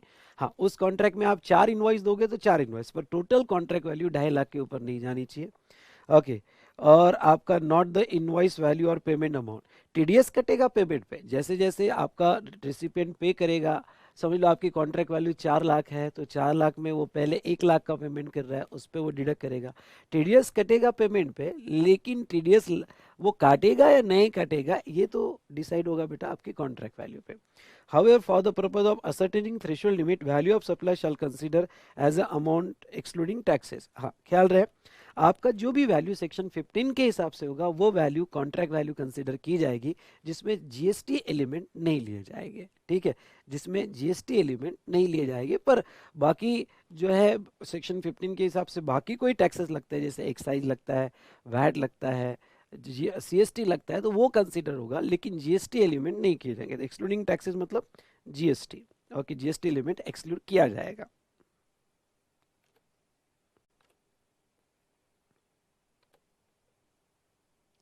उसके बाद में नेक्स्ट क्वेश्चन देखो, state the category of person whom the provision of TDS not applicable। देखो, पहले तो नोटिफाइड कैटेगरी कोई एप्लीकेबल है, उसमें भी कौन से ऐसी कैटेगरी की जहां टीडीएस एप्लीकेबल नहीं है? ये भी बहुत अच्छा क्वेश्चन है, एग्जाम में आ सकता है, या इससे रिलेटेड एडजस्टमेंट्स एग्जाम में आ सकती है। पहला, authority under Ministry of Defense even though it's a department or establishment of government, local authority or government agencies।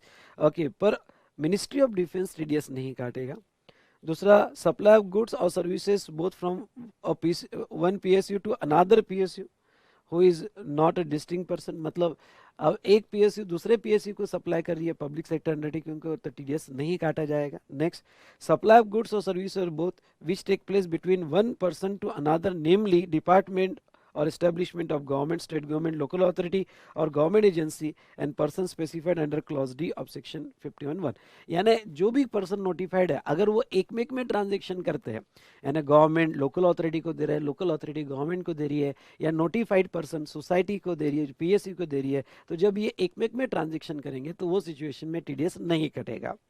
Also कुछ ऐसे सिचुएशंस है जहां टीडीएस नहीं कटेगा, बहुत अच्छी लिस्ट है। देखो, तो इस ये हमने सीबीआईसी क्लैरिफिकेशन में देखा था कि अगर टैक्सेबल वैल्यू आपकी कॉन्ट्रैक्ट की टोटल यानी कॉन्ट्रैक्ट वैल्यू आपका 2.5 लाख से नीचे है या इक्वल्स टू है तो टीडीएस नहीं काटा जाएगा।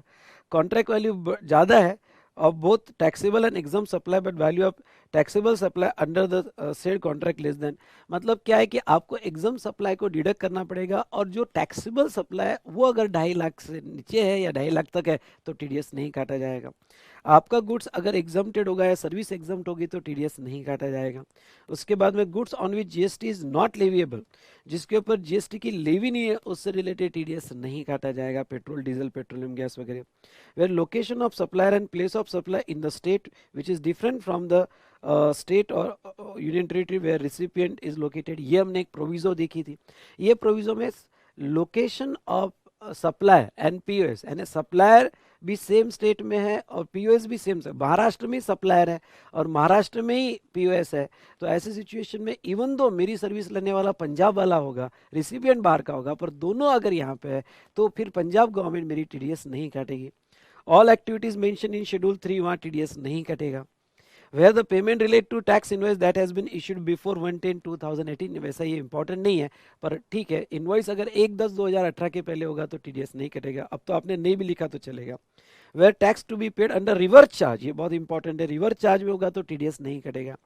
Where payment is made to an unregistered supplier, okay, अगर आपका सप्लायर अनरजिस्टर्ड है तो वो केस में गवर्नमेंट टीडीएस नहीं काटेगी। और शेष होगा तो शेष का टीडीएस नहीं कटेगा। तो ये लिस्ट बड़ी अच्छी है, ये क्वेश्चन बहुत अच्छा है, इससे रिलेटेड ही एडजस्टमेंट्स आपके प्रैक्टिकल क्वेश्चंस में, एमसीक्यू क्वेश्चन में आएंगे। तो बाय हार्ट ये लिस्ट लर्न करके चले जाना कि टीडीएस कहाँ कहाँ नहीं कटेगा। ठीक है दोस्तों, चलो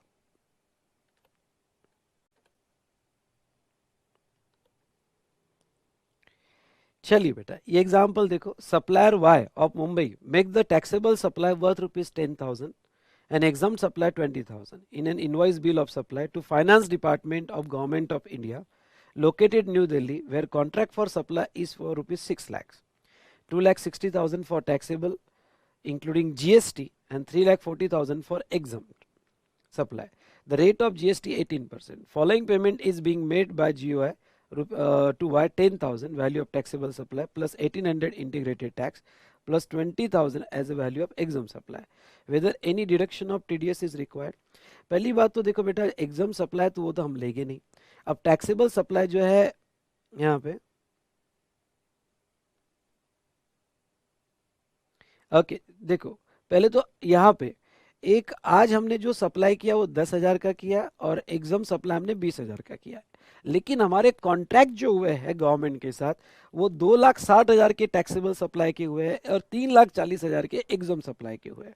तो हमें पहले तो कॉन्ट्रैक्ट पे फोकस करना है कि हम टीडीएस काटेंगे या नहीं काटेंगे।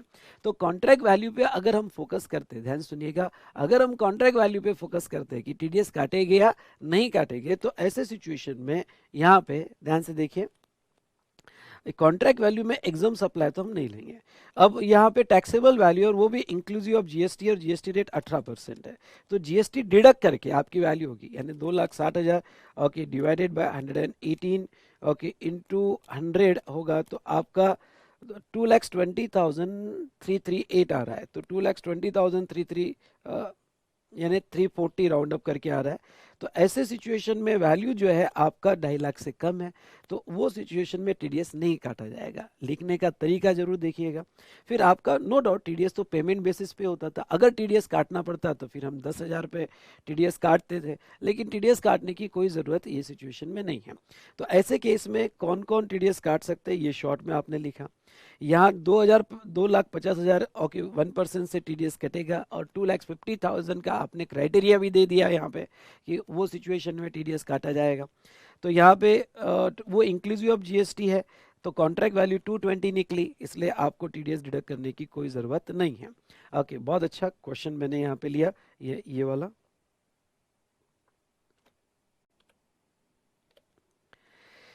चलिए बेटा, तो ऐसे सिचुएशन में मैं जैसे आपको ये कहना चाहूँगा कि यहाँ हमारा आज का डिस्कशन एंड करते हैं। आज मुझे ये चैप्टर, मुझे पता है कि हमारा रेगुलर डिस्कशन को ही ज़्यादा टाइम लग गया, लेकिन आज मुझे ओपनिंग करनी थी, स्टार्ट तो भी करना था। ये चैप्टर तो मैंने स्टार्ट कर दिया, कुछ क्वेश्चंस हमने डिस्कस कर लिए। मैं आपका टाइम बिल्कुल वेस्ट नहीं करूँगा, आपका टाइम बहुत वैल्यूएबल टाइम है।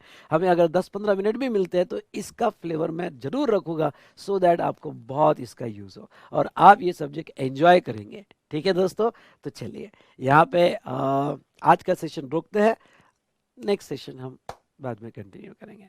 डन? Okay, good night.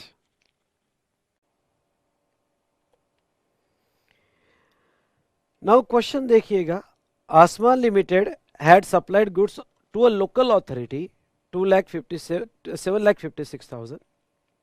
अगर सप्लाई लोकल अथॉरिटी को किया तो नोटिफाइड पर्सन है और वो टीडीएस आपका काटेगी अगर आपकी कॉन्ट्रैक्ट वैल्यू 2.5 लाख से ज्यादा है, inclusive of GST 12%. Determine the amount of tax to be deducted at source. Also determine the interest liability if the amount of tax deducted at source is 15/10/2017 is deposited as on 20/12/2020 XX। एक minute, इसको भी XX कर देना, इसको भी XX कर देना, यानी 15/10 एंड October 20 XX का है, और डिपॉजिट भी आपने दिसंबर में किया हुआ है। ठीक है, तो अब यहाँ पे चलिए, तो आपका TDS जो कटेगा, कॉन्ट्रैक्ट वैल्यू 2.5 लाख के ऊपर होगी तो कटेगा, 1% CGST और 1% SGST कट होगा। नाउ इंटरेस्ट अगर आपने अगले महीने के 10 दिन में नहीं दिया, जैसे अक्टूबर में आपने डेट दिया तो आपने 10 नवंबर तक दे देना चाहिए था, तो इंटरेस्ट लगता है 18% पर एनम से। हमने लॉ लिखा। आपका अगर बैकवर्ड कैलकुलेशन करें, क्योंकि ये इंक्लूसिव ऑफ GST था, बैकवर्ड कैलकुलेशन करें तो आपकी कॉन्ट्रैक्ट वैल्यू 6,75,000 आती है। मतलब यहाँ TDS की प्रोविजन अप्लाई होती है, और TDS आपका 1% काटा गया तो आपका 13,500 का TDS कटेगा। ठीक है, तो आपकी ड्यू डेट थी TDS जमा करने की 20/11/20 XX। Date of payment of GST आपका यहाँ पे दिसंबर में था। पीरियड ऑफ डिले अगर हम देखा जाए तो 40 दिन हुए, 20 दिन आपके जहाँ तक देखा जाए नवंबर के, और 20 दिन आपके दिसंबर के, 40 डेज।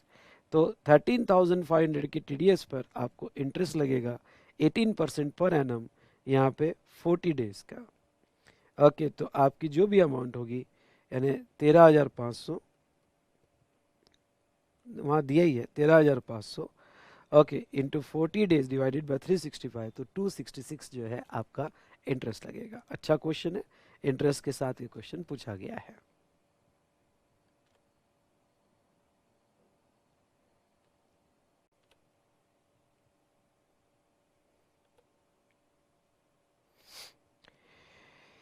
नेक्स्ट क्वेश्चन देखो, ये भी बहुत अच्छा क्वेश्चन है।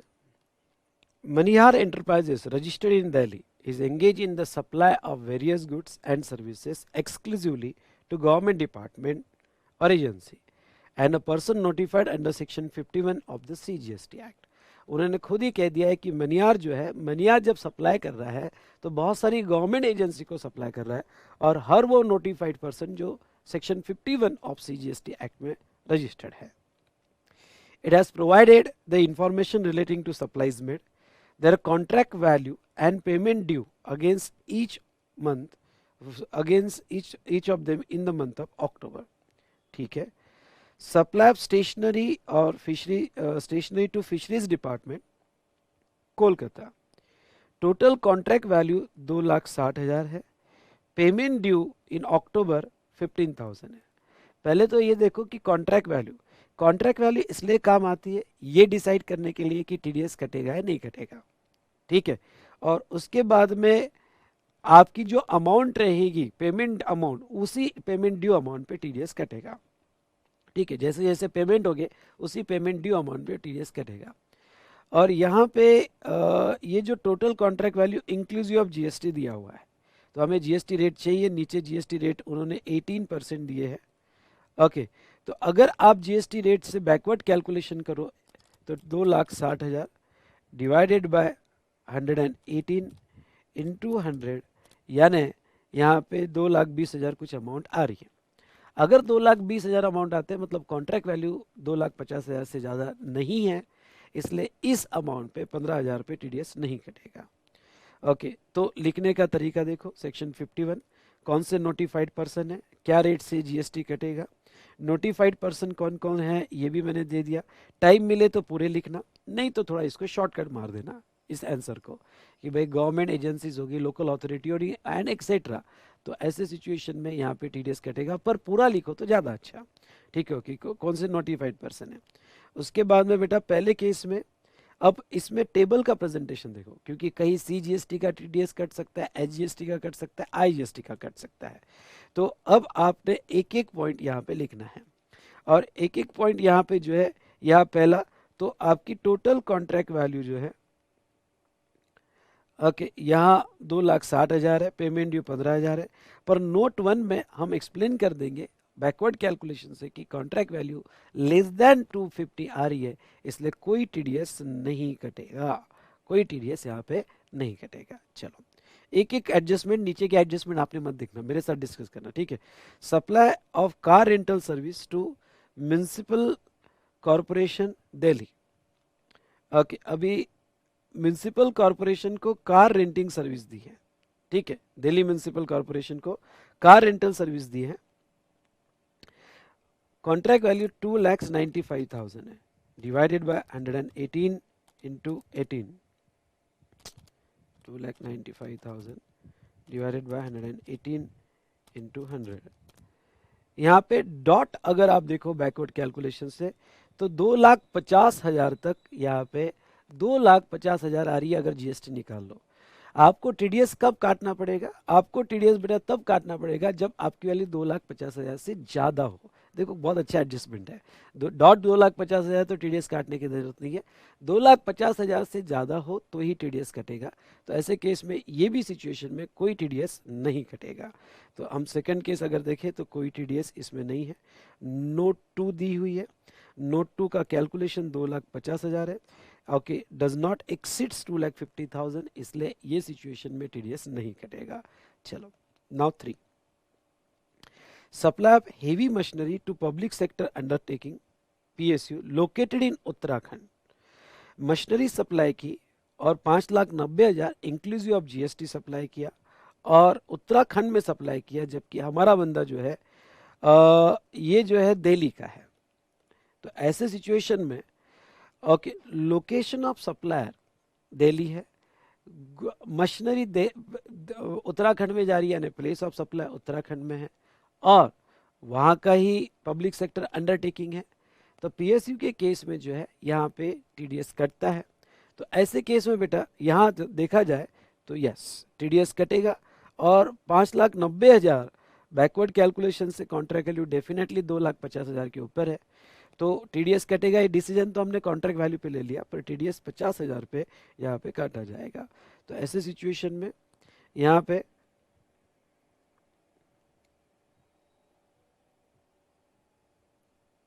एक मिनट, सप्लाई हेवी मशीनरी एक कितना अमाउंट है वो, सॉरी 25,000, मेरे से गलती हो गई, वही तो मैं देखो कि ये ऐसा क्यों हो रहा है। तो ये 25,000, तो 25,000 का यहाँ पे इंटू, तो यहाँ 25,000 का टीडीएस 500 रुपये आईजीएसटी के इसमें कटेगा, आपका आईजीएसटी के इसमें कटेगा, ठीक है। चलो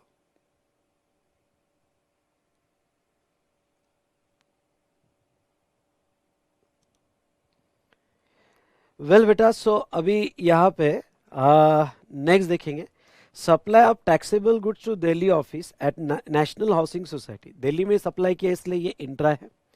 और society establish by government, government society अगर गवर्नमेंट एस्टेब्लिश करती है तो यस ये जो सप्लाई है बेटा ये एक्चुअली नोटिफाइड पर्सन है, और ये नोटिफाइड पर्सन है तो ये सिचुएशन में भी टीडीएस काटा जाएगा, ठीक है। तो 6,49,000 डेफिनेटली बैकवर्ड कैलकुलेशन करो तो भी 2.5 लाख के ऊपर ही रहेगा। तो जितना पेमेंट ड्यू हुआ है उस पर टीडीएस काटा जाएगा, यानी यहाँ पे सीजीएसटी और एसजीएसटी 500 काटा जाएगा, जिससे रिलेटेड आपको एक प्रॉपर नोट जो नीचे मैंने दिया है वो लिखना है, ठीक है। उसके बाद में बेटा नेक्स्ट यहाँ पे वो क्या कहते हैं, interior decoration of Andhra Bhavan located in Delhi, service contract is entered into with agreement of Andhra Pradesh. अब देखो आंध्र भवन जो है दिल्ली में है, तो लोकेशन ऑफ सप्लायर ये दिल्ली का है, ओके ये दिल्ली का है। और यहाँ पे आपकी इमूवेबल प्रॉपर्टी आंध्र भवन ये भी दिल्ली में है, ये दिल्ली में है, ठीक है। और रिसिपिएंट जो है वो आंध्र प्रदेश गवर्नमेंट है। पर अगर मैं प्लेस ऑफ सप्लाई के रूल्स आपको पढ़ाऊँ तो इमूवेबल प्रॉपर्टी से रिलेटेड आपका प्लेस ऑफ सप्लाई उसी स्टेट में माना जाता है जहाँ इमूवेबल प्रॉपर्टी है। तो आपका एलओएस दिल्ली में है, पीओएस भी दिल्ली में होगा। अगर एलओएस और पीओएस दिल्ली में होगा और रिसिपिएंट अदर स्टेट में होगा तो एक प्रोविजो अप्लीकेबल हो जाती है, और ये प्रोविजो कहती है कि यहाँ पे जो है टीडीएस डिडक्ट नहीं होगा। तो ये सिचुएशन में ये बहुत अच्छी एडजस्टमेंट है, ये सिचुएशन में कोई भी टीडीएस डिडक्ट नहीं होगा, इवन द अमाउंट 12,39,000 का है। तो आप आंसर देखोगे तो यहाँ कोई भी टीडीएस डिडक्ट नहीं हुआ। और यहाँ पे अगर हम 5 में जाए कोई भी टीडीएस डिडक्ट नहीं होगा। और अगर हम नीचे 5 में जाए तो प्रोविजो टू सेक्शन 51(1) यहाँ पे क्या कहती है वो लिखा गया। सेक्शन 12(3) प्लेस ऑफ सप्लाई अगर इमूवेबल प्रॉपर्टी का होगा, आईजीएसटी में कवर हो जाएगा, तो वो जरूर लिखना एक पॉइंट कि प्लेस ऑफ सप्लाई जहाँ इमूवेबल प्रॉपर्टी होगी। तो एलओएस और पीओएस सेम स्टेट में होने की वजह से यह टीडीएस डिडक्ट नहीं होगा। ये नोट्स बहुत केयरफुली लिखना, उसके ऊपर मार्क्स है, ठीक है। उसके बाद में वापस आ जाओ हमारे क्वेश्चन पे। नेक्स्ट वो कहते हैं supply printed books and printed post card to west Delhi post office out of total contract value ₹9,72,000, contract value of supply books exempt 7 lakhs और प्रिंटेड पोस्ट कार्ड 2,72,000। अब आपको पता है कि एग्जाम सप्लाई एक्सक्लूड किया जाता है, तो बचा 2,72,000। इसका अगर आप बैकवर्ड कैलकुलेशन करते हो 2,72,000 डिवाइडेड बाय 118 इंटू 100, तो ये 2.5 लाख के नीचे जाता है, 2,50,000 के नीचे जाता है। तो ऐसे सिचुएशन में कोई टीडीएस नहीं काटा जाएगा यहाँ पे, तो कोई टीडीएस इस पे देखो यहाँ नहीं काटा गया। इससे रिलेटेड नोट जो है वो केयरफुली पढ़ना। नोट ये कहती है कि सबसे पहले तो टैक्सेबल सप्लाई और एग्जाम सप्लाई, तो टीडीएस जो है कॉन्ट्रैक्ट वैल्यू टैक्सेबल सप्लाई की बढ़ती है तो ही निकलेगा। यहाँ पे जहाँ तक देखा जाए तो टैक्सेबल सप्लाई 2,72,000 का है, तो उसकी वैल्यू 2,50,000 के नीचे आ रही है, इसलिए टीडीएस नहीं कटेगा। और एक लास्ट पॉइंट जो यहाँ पे दिया गया है, okay, maintenance of street lights in a sorry 7 number देखो, maintenance of street light in a municipal area of east Delhi, the maintenance contract entered into with Municipal Corporation of Delhi also involve replacement of defect light and other spares. However, the value of supply of goods is not more than 25% of value of composite supply. Activity in relation to Article 243W. एक exemption है government sector का। अब इतने सारे exemptions government sector में, उसमें एक exemption ये भी है, अगर आप याद करोगे, नहीं होगा तो बुक ओपन करके देख लेना। गवर्नमेंट सेक्टर में अगर कोई यहाँ पे वर्क्स कॉन्ट्रैक्ट है और जिसमें कंपोजिट सप्लाई, जिसमें मटेरियल की वैल्यू 25% से ज़्यादा नहीं है और वो आर्टिकल 243W के तहत सर्विस दी जा रही है, तो वो एग्जाम सप्लाई में कवर होता है। और अगर ये एग्जाम सप्लाई में कवर होता है तो एग्जाम सप्लाई होगा तो उसका टीडीएस काटने की ज़रूरत नहीं है। तो ऐसे सिचुएशन में इसका भी कोई टीडीएस नहीं काटा गया है। ओके, इसका भी कोई टीडीएस नहीं काटा गया है। और अगर आप देखोगे तो यहाँ पे 7 नंबर की नोट जो है प्रॉपरली दी गई है कि भाई यहाँ कंपोजिट सप्लाई गुड्स और सर्विसेज का जो आर्टिकल 243W का होता है, ओके, तो यहाँ उसको एग्जम्पशन मिलता है। मेंटेनेंस ऑफ स्ट्रीट लाइट जो है ये एक तरह का गुड्स और सर्विस का सप्लाई और 25 से कम है, 25% से कम है, इसलिए एग्जम्प्ट है। इसका टीडीएस भी नहीं काटा जाएगा, ठीक है। तो इसको नोट्स को थोड़ा शॉर्ट कर सकते हो आप, क्योंकि इतना लेंदी लिखना मुश्किल जाता है, पर यस थोड़ा बहुत शॉर्ट करके आपको सभी नोट्स प्रॉपरली कवर करनी पड़ेगी। बहुत अच्छा प्रॉब्लम एग्जाम पर्पस के लिए आरटीपी में आया है, मैं आपको कहूँगा अच्छे से करके जाना ये प्रॉब्लम, ठीक है। Done, okay.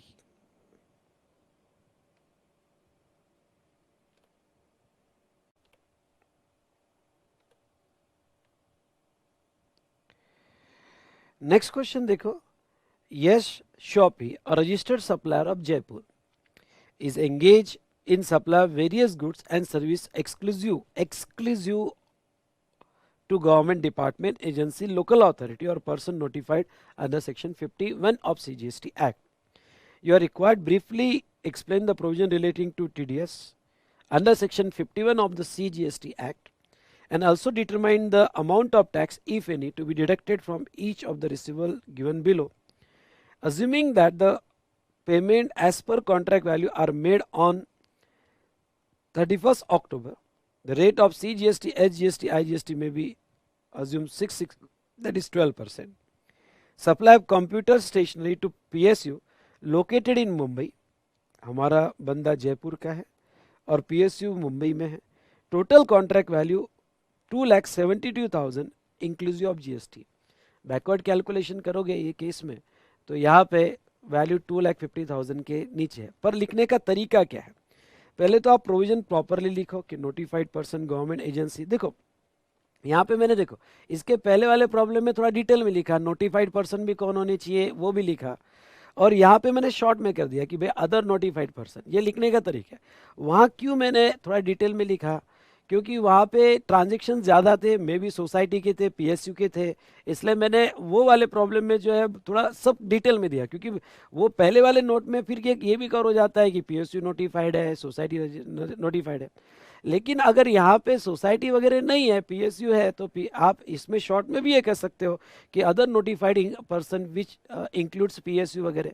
तो जो जो दिए गए उसका ही आपने नोट में ऐड कर देना, इतना पूरा लिखने के बजाय, तो ज़्यादा अच्छा है। तो ऐसे सिचुएशन में वो गवर्नमेंट डिपार्टमेंट को दे रहा है तो टीडीएस, तो पहले केस में तो टीडीएस कटेगा ही नहीं, क्योंकि वैल्यू 2,50,000 से नीचे है। प्रेजेंटेशन का तरीका यहाँ पे, अब ये तरीका मैंने अलग यूज़ किया। इसके पहले वाले प्रॉब्लम में नोट्स नीचे दी थी, या नोट्स यहीं दे दिया, या रिमार्क का कॉलम बना लो आप एग्जाम में और रिमार्क में दे दो, तो ये अच्छा और अलग वे का प्रेजेंटेशन है। प्रेजेंटेशन आप अलग अलग करो, सो दैट आपके पेपर एक जैसे नहीं लिखने चाहिए, ठीक है, प्रेजेंटेशन जरूर अलग अलग करो। तो यहाँ पे आपका प्रेजेंटेशन अकॉर्डिंगली चेंज होना चाहिए। Next, supply air conditioning to GST department located in Delhi, total contract value 2,50,000 exclusive of GST. ख्याल रहे ये एक्सक्लूसिव ऑफ जीएसटी है, मतलब 2,50,000 के ऊपर है। 2,50,000 के ऊपर है तो यहाँ टीडीएस कटेगा और 2,55,000 पे कटेगा। देखो यहाँ उन्होंने पहले ही कह दिया है कि जितनी कॉन्ट्रैक्ट वैल्यू उतने पेमेंट हो गए, यहाँ पार्ट पार्ट पेमेंट नहीं है। अगर पार्ट पार्ट पेमेंट है तो पेमेंट जितना है उसमें टीडीएस कटेगा। लेकिन अब इसके पहले वाले प्रॉब्लम में क्या, कॉन्ट्रैक्ट वैल्यू अलग थी, पेमेंट वैल्यू अलग थी। तो कॉन्ट्रैक्ट वैल्यू हम कॉन्ट्रैक्ट वैल्यू पे डिसीजन ले रहे थे कि टीडीएस काटेगा ही नहीं काटेगा, और पेमेंट वैल्यू पे टीडीएस कटेगा। यहाँ पे कॉन्ट्रैक्ट वैल्यू और पेमेंट वैल्यू सेम है तो फिर तो सवाल ही नहीं, फिर तो उतनी अमाउंट पे टीडीएस कटेगा। सप्लाई थर्ड देखो, supply of generator renting service to municipal corporation of Jaipur, total contract value 3,50,000 inclusive of GST.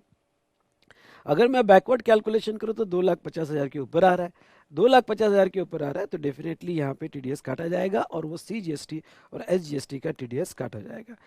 अब देखो यहाँ एक बात बता देता हूँ, ये एग्जाम का प्रॉब्लम है, और इसके पहले वाला प्रॉब्लम जो है वो आरटीपी का है। अगर इसके पहले आपको प्रॉब्लम आरटीपी का है, तो आरटीपी में बहुत सी बार डरा देते आपको, बहुत कुछ पूछ लेते, क्योंकि आरटीपी में उनको एक तरह का रिवीजन करवाना होता है आपसे। एग्जाम में इतना टफ नहीं पूछते, इससे साबित होता है, ठीक है। तो चलिए यहाँ पे ये क्वेश्चन हमने देखा।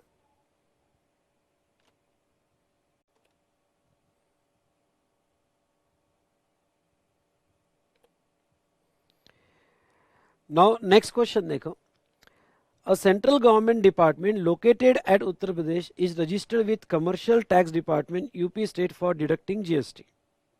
ठीक है, it enter into a contract with PSU registered under GST in the state of Delhi for supplying goods valued 3,50,000.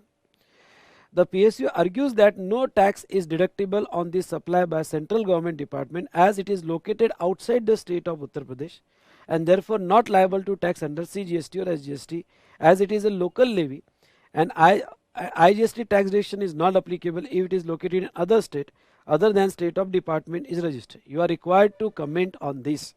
सोचिए थोड़ा, और आपकी कमेंट क्या है, मैं वेट करूंगा, बताओ आपकी कमेंट क्या है।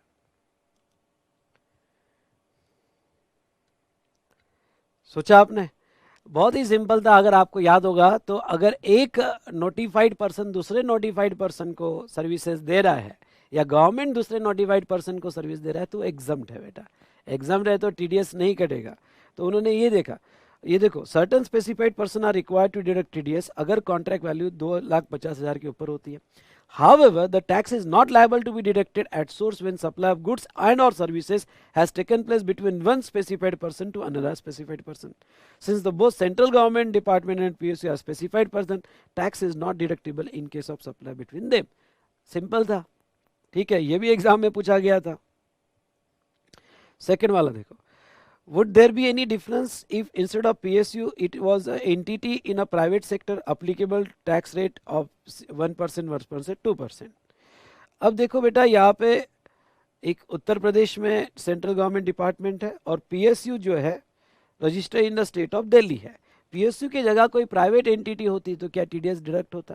अगर कॉन्ट्रैक्ट वैल्यू सेम होती 3,50,000, ओके, तो यहाँ पे 3,50,000, 2,50,000 के ऊपर है तो प्राइवेट एंटिटी है, तो डेफिनेटली यहाँ पे टीडीएस डिडक्ट होता। तो यहाँ पे तो देखो, यहाँ सेकंड का answer, central government department is mandatory required to deduct IGST 2%। Since private entity, ये आईजीएसटी डिडक्ट होता, 2%. Private entity is not a specified person. तीसरा, if the private sector entity undertakes works contract for above department in New Delhi, what would be the position of tax deduction when contract value is 5 lakhs? अगर कोई private entity works contract में लेती है, works contract लेती है for above department in Delhi, department तो UP का है पर दिल्ली में लेती है, what would be a position of tax deduction at source? तो एक प्रोविजो है, प्रोविजो के बेस पर ही आंसर रहेगा। अगर आपको याद होगा तो लोकेशन ऑफ सप्लायर और प्लेस ऑफ सप्लाई एक ही जगह, और works contract immovable property, works contract कहा मतलब ही आपको लॉजिक लगाना पड़ेगा, वो इमूवेबल प्रॉपर्टी का है, क्योंकि वर्क्स कॉन्ट्रैक्ट की डेफिनेशन ही कहती है कि वो वर्क्स कॉन्ट्रैक्ट तभी बोला जाएगा जब वो इमूवेबल प्रॉपर्टी से रिलेटेड है। तो अगर इमूवेबल प्रॉपर्टी से रिलेटेड है तो उसका प्लेस ऑफ सप्लाई दिल्ली माना जाएगा। तो सप्लायर भी दिल्ली का है और प्लेस ऑफ सप्लाई भी दिल्ली का है, तो वो सिचुएशन में यहाँ पे ओके प्रोविजो अप्लीकेबल हो जाती है और टीडीएस नहीं कटता है। तो ये यहाँ स्टूडेंट्स ने मिस्टेक की। लोकेशन ऑफ सप्लायर और प्लेस ऑफ सप्लाई दोनों सेम स्टेट में होने की वजह से या not required to deduct TDS, यानी पहले प्रोविजो और उसका आंसर आप दोगे तो डेफिनेटली आपको अच्छे मार्क्स आएंगे। उसके बाद में fourth, the disbursing officer has not paid the TDS in the month of February 20XX, ठीक है, amounting to ₹2 lakhs under CGST and 2 lakhs under SGST department account on relevant due date, but he has paid on 14th May 20XX. Further return for that month is also filed on that date and the certificate also issued simultaneously. What are the consequences on such failure to the disbursing officer under the GST law? ये अच्छा है। Okay, अब यहाँ पे देखिए, या अगले महीने के 10 तारीख तक आपने पे कर देना चाहिए, पर नहीं दिए, रिटर्न भी नहीं दिया आपने, सर्टिफिकेट भी नहीं दिया, तो आपको 18% पर एनम का जो है यहाँ पे इंटरेस्ट तो लगेगा ही। लेट फी भी लगेगी आपको for delay in furnishing the return, और 5,000 विच एवर इज हायर, और अप्लीकेबल पेनल्टी भी आपको यहाँ लगाई जाएगी। ठीक है, अप्लीकेबल पेनल्टी भी आपको लगाई जाएगी। अच्छा पॉइंट था लास्ट वाला। चलो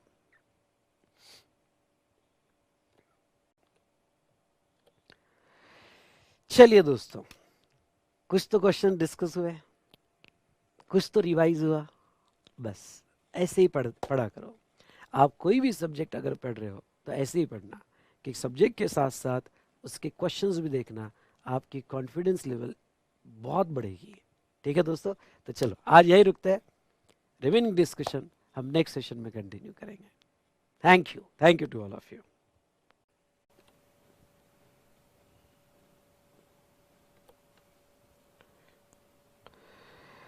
नाउ ईसीओ पे कुछ क्वेश्चंस हम देखते हैं। Define e-commerce in e commerce operator, बड़ा सिंपल क्वेश्चन है।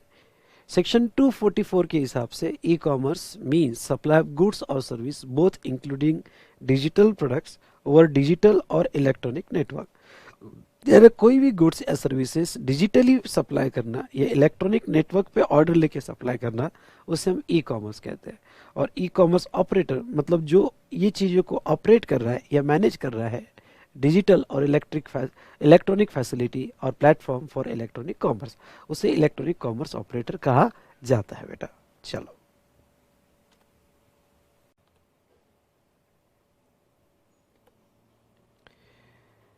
नेक्स्ट क्वेश्चन देखिए। सुविधा technologies is in the business of development of e commerce platform for various customers. Chennai creations obtain ownership rights of an e-commerce platform developed by Suvidha Technologies by paying a specified amount against the ownership right of said portal. ठीक है, Chennai Creation also entered into annual maintenance contract with Suvidha Technologies for technical maintenance of the said portal. ठीक है, Chennai Creation supplied its own goods and services to the said portal to ultimate customer. Examine who is the e-commerce operator in given case as per the provision of GST law. ध्यान से सुनना, सुविधा technologies ने develop किया, Chennai creation obtain ownership rights of e commerce operator, जहां आपने वो goods और सर्विसेज प्रोवाइड कर रहा है। सवाल इस पे ऊपर नहीं है कि कौन टीसीएस कटेगा या नहीं कटेगा, सवाल सिर्फ इतना पूछा है कि कौन ई कॉमर्स ऑपरेटर है। हाँ, यहाँ पे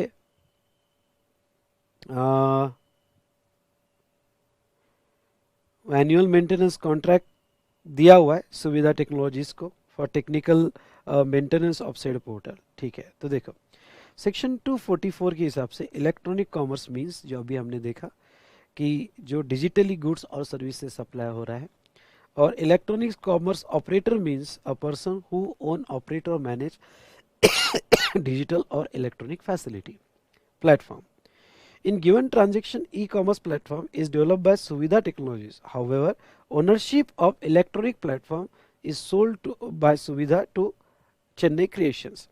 Thus, Chennai Creations is the owner of e-commerce platform and also operate or managing the said platform for supply its own goods. In view of definition of e-commerce operator, Chennai Creation will own, operate or manage digital or electronic facility or platform for electronic commerce. Suvidha Technology is merely providing annual management services. Therefore, सुविधा ये e commerce operator नहीं होगा, Chennai creations ये e commerce operator होगा। यहाँ ये नहीं सवाल था कि टीसीएस कटेगा या नहीं कटेगा, यहाँ सिर्फ इतना सिंपल सवाल था कि ई कॉमर्स ऑपरेटर कौन। ठीक है, चलो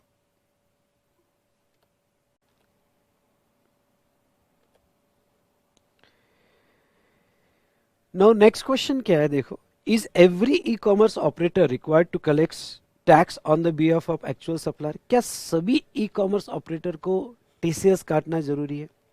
ब्रॉड सेंस में तो yes, as per section 52 every electronic commerce operator not being an agent shall collect an amount calculated at such rate not exceeding 1% and 0.5% on net value of taxable supplies made through it by other supplier where consideration with respect of such supplies are collected by the operator.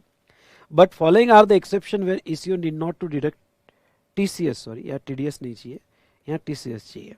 ठीक है, TCS ECO purchase the goods or service from trade vendors and where he sell its through his own website।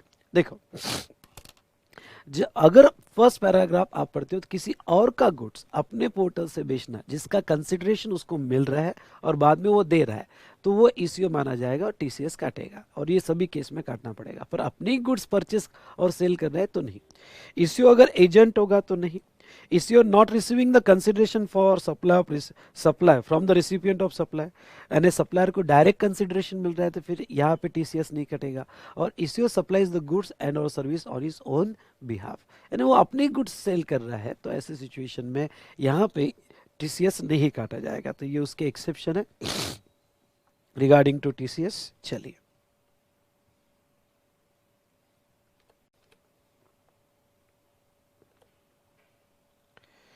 how can actual supplier claim the credit of this TCS?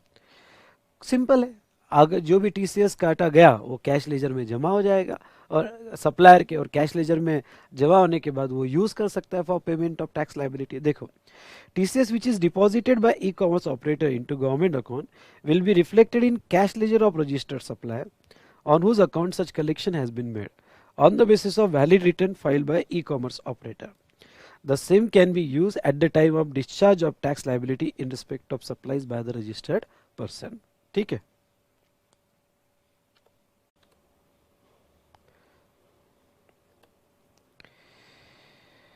now next है explain the applicability of TCS in accordance with the provision of GST Act।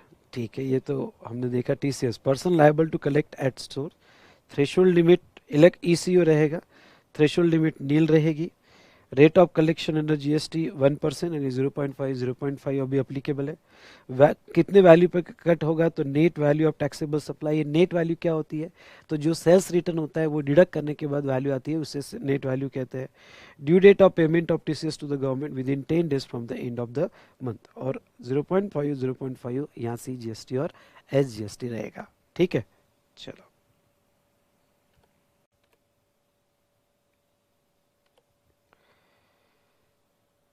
चलिए ये देखो क्या कहते हैं, explain the whether TCS as per section 52 is deductible in each of the following case.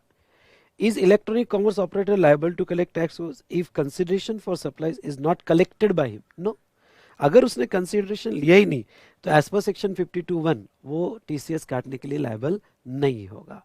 ठीक है, next what is the time what is the time eight which tax should be collected at source bye electronic commerce operator. Eco ने tax कब collect करना चाहिए, तो उससे related फिलहाल कोई क्लैरिटी नहीं है कब कलेक्ट करना चाहिए। हाँ, गवर्नमेंट को डिपॉजिट अगले महीने के 10 तारीख तक कर देना चाहिए, पर टैक्स कलेक्ट करना चाहिए नहीं, वो नहीं दिया है। पर however it may be constitute to be a date of collection of consideration by electronic commerce operator on the behalf of supplier.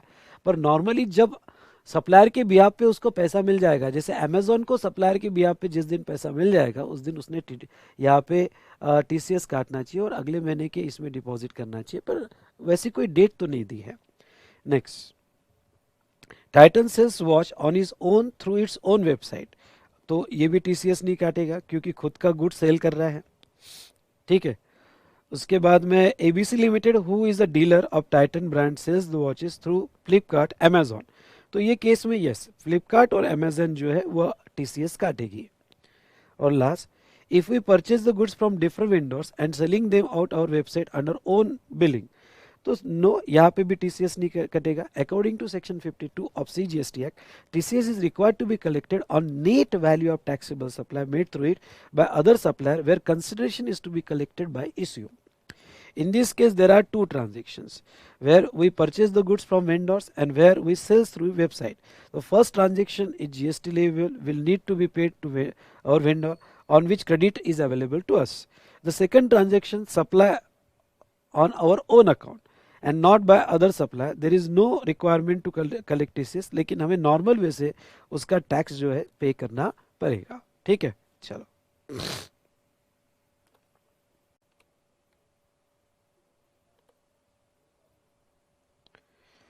उसके बाद में mister X is a supplier selling his own product through website hosted by him, does he fall under the definition of ECO, whether he is required to collect TCS on supply, नहीं, वो eco electronic commerce में तो आता है। देखो question बड़ा tricky है, क्या वो इलेक्ट्रॉनिक कॉमर्स ऑपरेटर में आता है, यस इलेक्ट्रॉनिक्स कॉमर्स ऑपरेटर में आएगा क्योंकि वेबसाइट चला रहा है, लेकिन वो टीसीएस नहीं काटेगा क्योंकि अपने गुड्स बेच रहा है। Okay, however, according to section 52, TCS is required to collect on net value of taxable supplies made through it by other supplier where consideration is to be collected by the ECO. In given case, someone is selling their own product through a website, there is no requirement to collect someone, मतलब यहाँ पे mister x is selling own product, तो फिर यहाँ TCS काटने की कोई जरूरत नहीं है। अदर सप्लायर के गुड्स अगर वो बेचता है तो ही TCS कटेगा।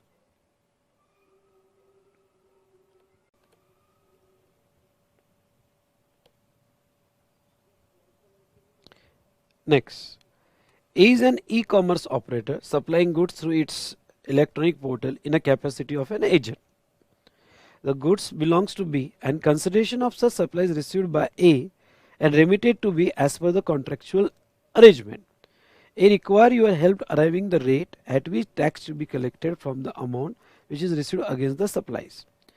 A e-commerce operator है, पर वो कहते हैं कि एज ए एजेंट काम कर रहा है, ठीक है, पैसा लेके वो दे रहा है पर वो एज ए एजेंट काम कर रहा है। तो as per section 52(1) TCS provision not applicable in case where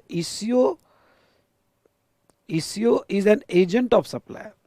In present case, being a ECO is supplying goods through an electronic portal in a capacity of agent, hence liability to collect TCS does not arise, क्योंकि वो as a agent काम कर रहा है, ठीक है। और clearly कहा है कि जो एजेंट है तो वो TCS नहीं काटेंगे।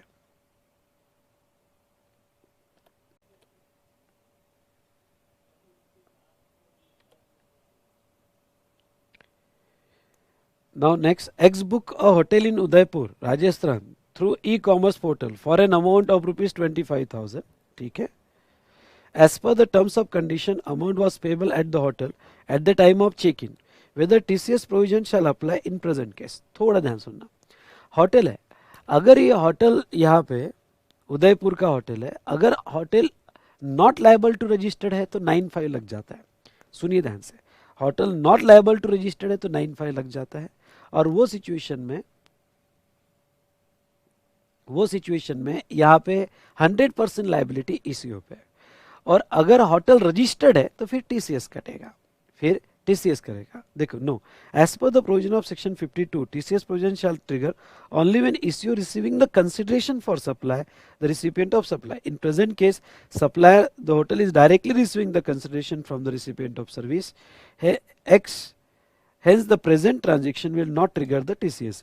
और ये इसमें ये भी कहा है कि कंसिडरेशन जो है वो डायरेक्ट सप्लायर को मिल रहा है, वो यहाँ ये सिर्फ एक इलेक्ट्रॉनिक पोर्टल है पर कंसिडरेशन डायरेक्ट सप्लायर को मिल रहा है, तो ऐसे सिचुएशन में टीसीएस नहीं कटेगा। ठीक है, चलो। और 9(5) की प्रोविजन भी मेरे हिसाब से नहीं लगेगी। 9(5) की प्रोविजन इसलिए नहीं लगेगी क्योंकि कंसिडरेशन डायरेक्ट सप्लायर को मिल रहा है। 9(5) तब लगता है जब कंसिडरेशन रिसिपिएंट को मिल रहा है, ईसीओ के थ्रू सप्लाई हो रहा है, तो 100% लायबिलिटी ईसीओ की होती है।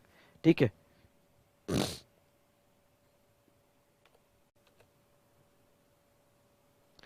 now next, does the net value of taxable supply includes all transaction made through electronic commerce? अब देखो, जैसे जब नेट वैल्यू निकालते हैं तो नेट वैल्यू जो निकलती है मेरे हिसाब से एक सप्लायर वाइज निकलती है। जैसे टोटल वैल्यू जो ईसीओ ने किया यहाँ पे, सॉरी पिक्चर गायब था, तो नेट वैल्यू जो है, नेट वैल्यू यहाँ पे सप्लायर वाइज की, उसका टोटल सप्लाई कितना हुआ लेस रिटर्न कितना है उसके बेस पे होता है। तो देखो, net value does not includes transaction pertaining to supply service notified by government under 9(5), और नेट वैल्यू में 9(5) के ट्रांजेक्शन्स नहीं लिए जाते हैं, क्योंकि 9(5) में मैं टीडीएस क्यों काटू, टीसीएस क्यों काटूंगा, क्योंकि उसके ऊपर तो 100% दे रहा हूँ। तो net value of taxable supplies is aggregate value of taxable supplies of goods और service both other than service notified under 9(5) made during the month by all taxable person through electronic commerce operator. Okay, aggregate value of taxable supplies returned to supplier during said month. Okay, तो ये reduce होगा, वो बेटा reduce होगा। Even तो इन्होंने aggregate किया है पर एक्चुअल प्रैक्टिकल लाइफ में वो सप्लायर वाइज होता है। ये सप्लायर का एग्रीगेट कितना, इतना, ये सप्लायर का एग्रीगेट कितना, और नेट वैल्यू कितना, और नेट वैल्यू पे आपका टीसीएस काटा जाता है। ठीक है, चलो।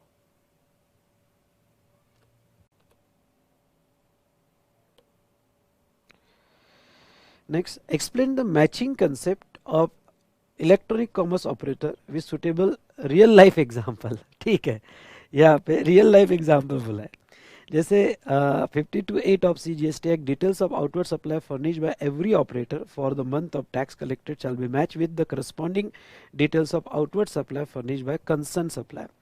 ईसीओ जो है, ईसीओ को इसका रिटर्न फाइल करना पड़ता है कि जो उसने टीसीएस काटा उसका, तो उसने सप्लायर वाइज जो भी डिटेल्स दी है कि भाई सप्लायर की बिहाफ पे जितना भी उसने सप्लाई किया होगा जिसका टीसीएस काटा है, वो सप्लायर जब GSTR1 फाइल करेगा उसके साथ मैच होना चाहिए। लेट्स टेक एग्जांपल, प्यूकेयर limited sold iPhone 65 mobiles via Shopcut e-commerce operator to a customer worth ₹55,60,000 for the month of November, and same customer returned the iPhone worth ₹9,60,000. So net supply for the month of November would be 55,60,000 minus 9,60,000 and 46 lakhs. ठीक है, now as per section 52(4) of CGST Act, Shopkart will have to furnish the statement electronically containing the net outward supply 46 lakhs up to 10th December, which is to be matched with the details of outward supply furnished by PQR Limited under section 39 और and 37 भी कह सकते हो आप। 37 GSTR1 में उसको details देनी पड़ेंगी, और 39 में वो 3B जो फाइल करेगा।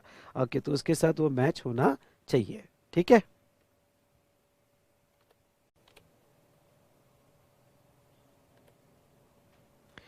नेक्स्ट बेटा, under multiple e-commerce model customer book a hotel via ECO, who in turn is integrated with ECO2, who has agreement with the hoteliers.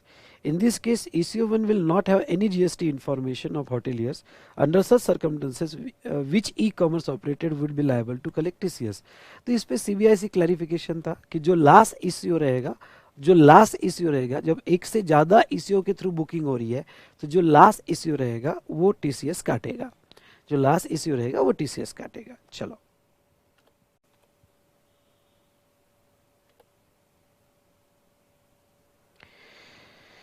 Next देखो बेटा, foreign e-commerce operator do not have place of business in India since they operate from outside but their supplier and customer are located in India. So in this scenario, will TCS provision be applicable to e-commerce operator? If yes, how will be foreign e-commerce operator obtain registration? Where registered supply is supplying the goods or service through foreign e-commerce operator to a customers in India, such foreign e-commerce operator will liable to collect TCS. on such supplies and would require to obtain registration in each state or union territory. Yes, उन्हें registration लेना पड़ेगा. If foreign e-commerce operator does not have any physical presence of particular state duty, he may appoint agent in this behalf. पर उसे TCS काटना पड़ेगा, India में पे करना पड़ेगा, उसके लिए एजेंट भी अगर हो सके तो अपॉइंट करना पड़ेगा, उसका फिजिकल प्रेजेंस नहीं होगा. तो वो तो 95 ईसीओ जैसा ही ये प्रोविजन है बेटा.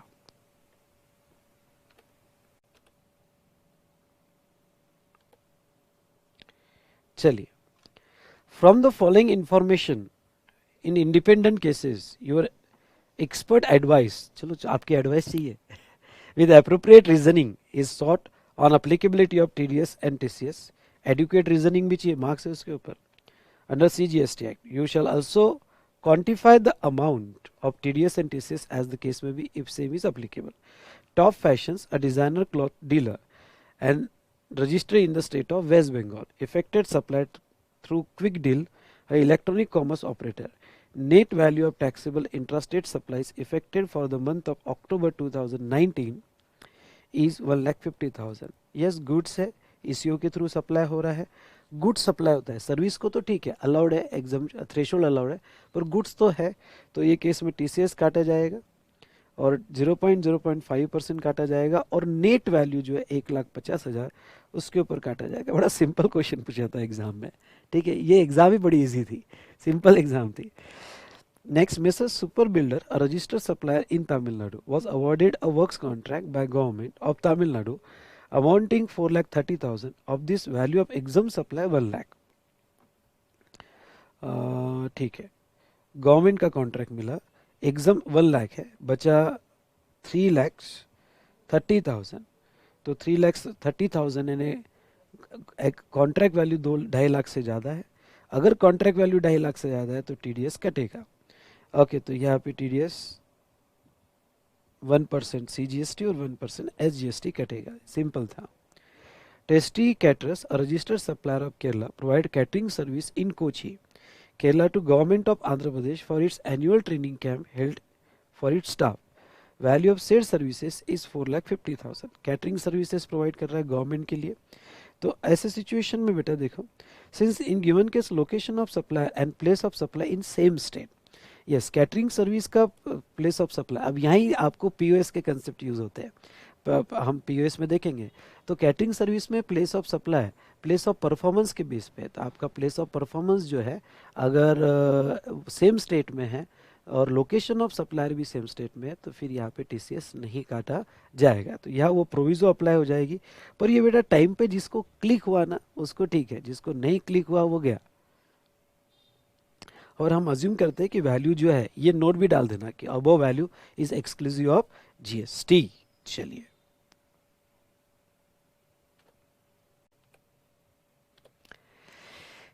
तो ये चैप्टर यहाँ पे एंड होता है, टीडीएस एंड टीसीएस. ठीक है, आज का सेशन यहीं एंड करते हैं. Thank you.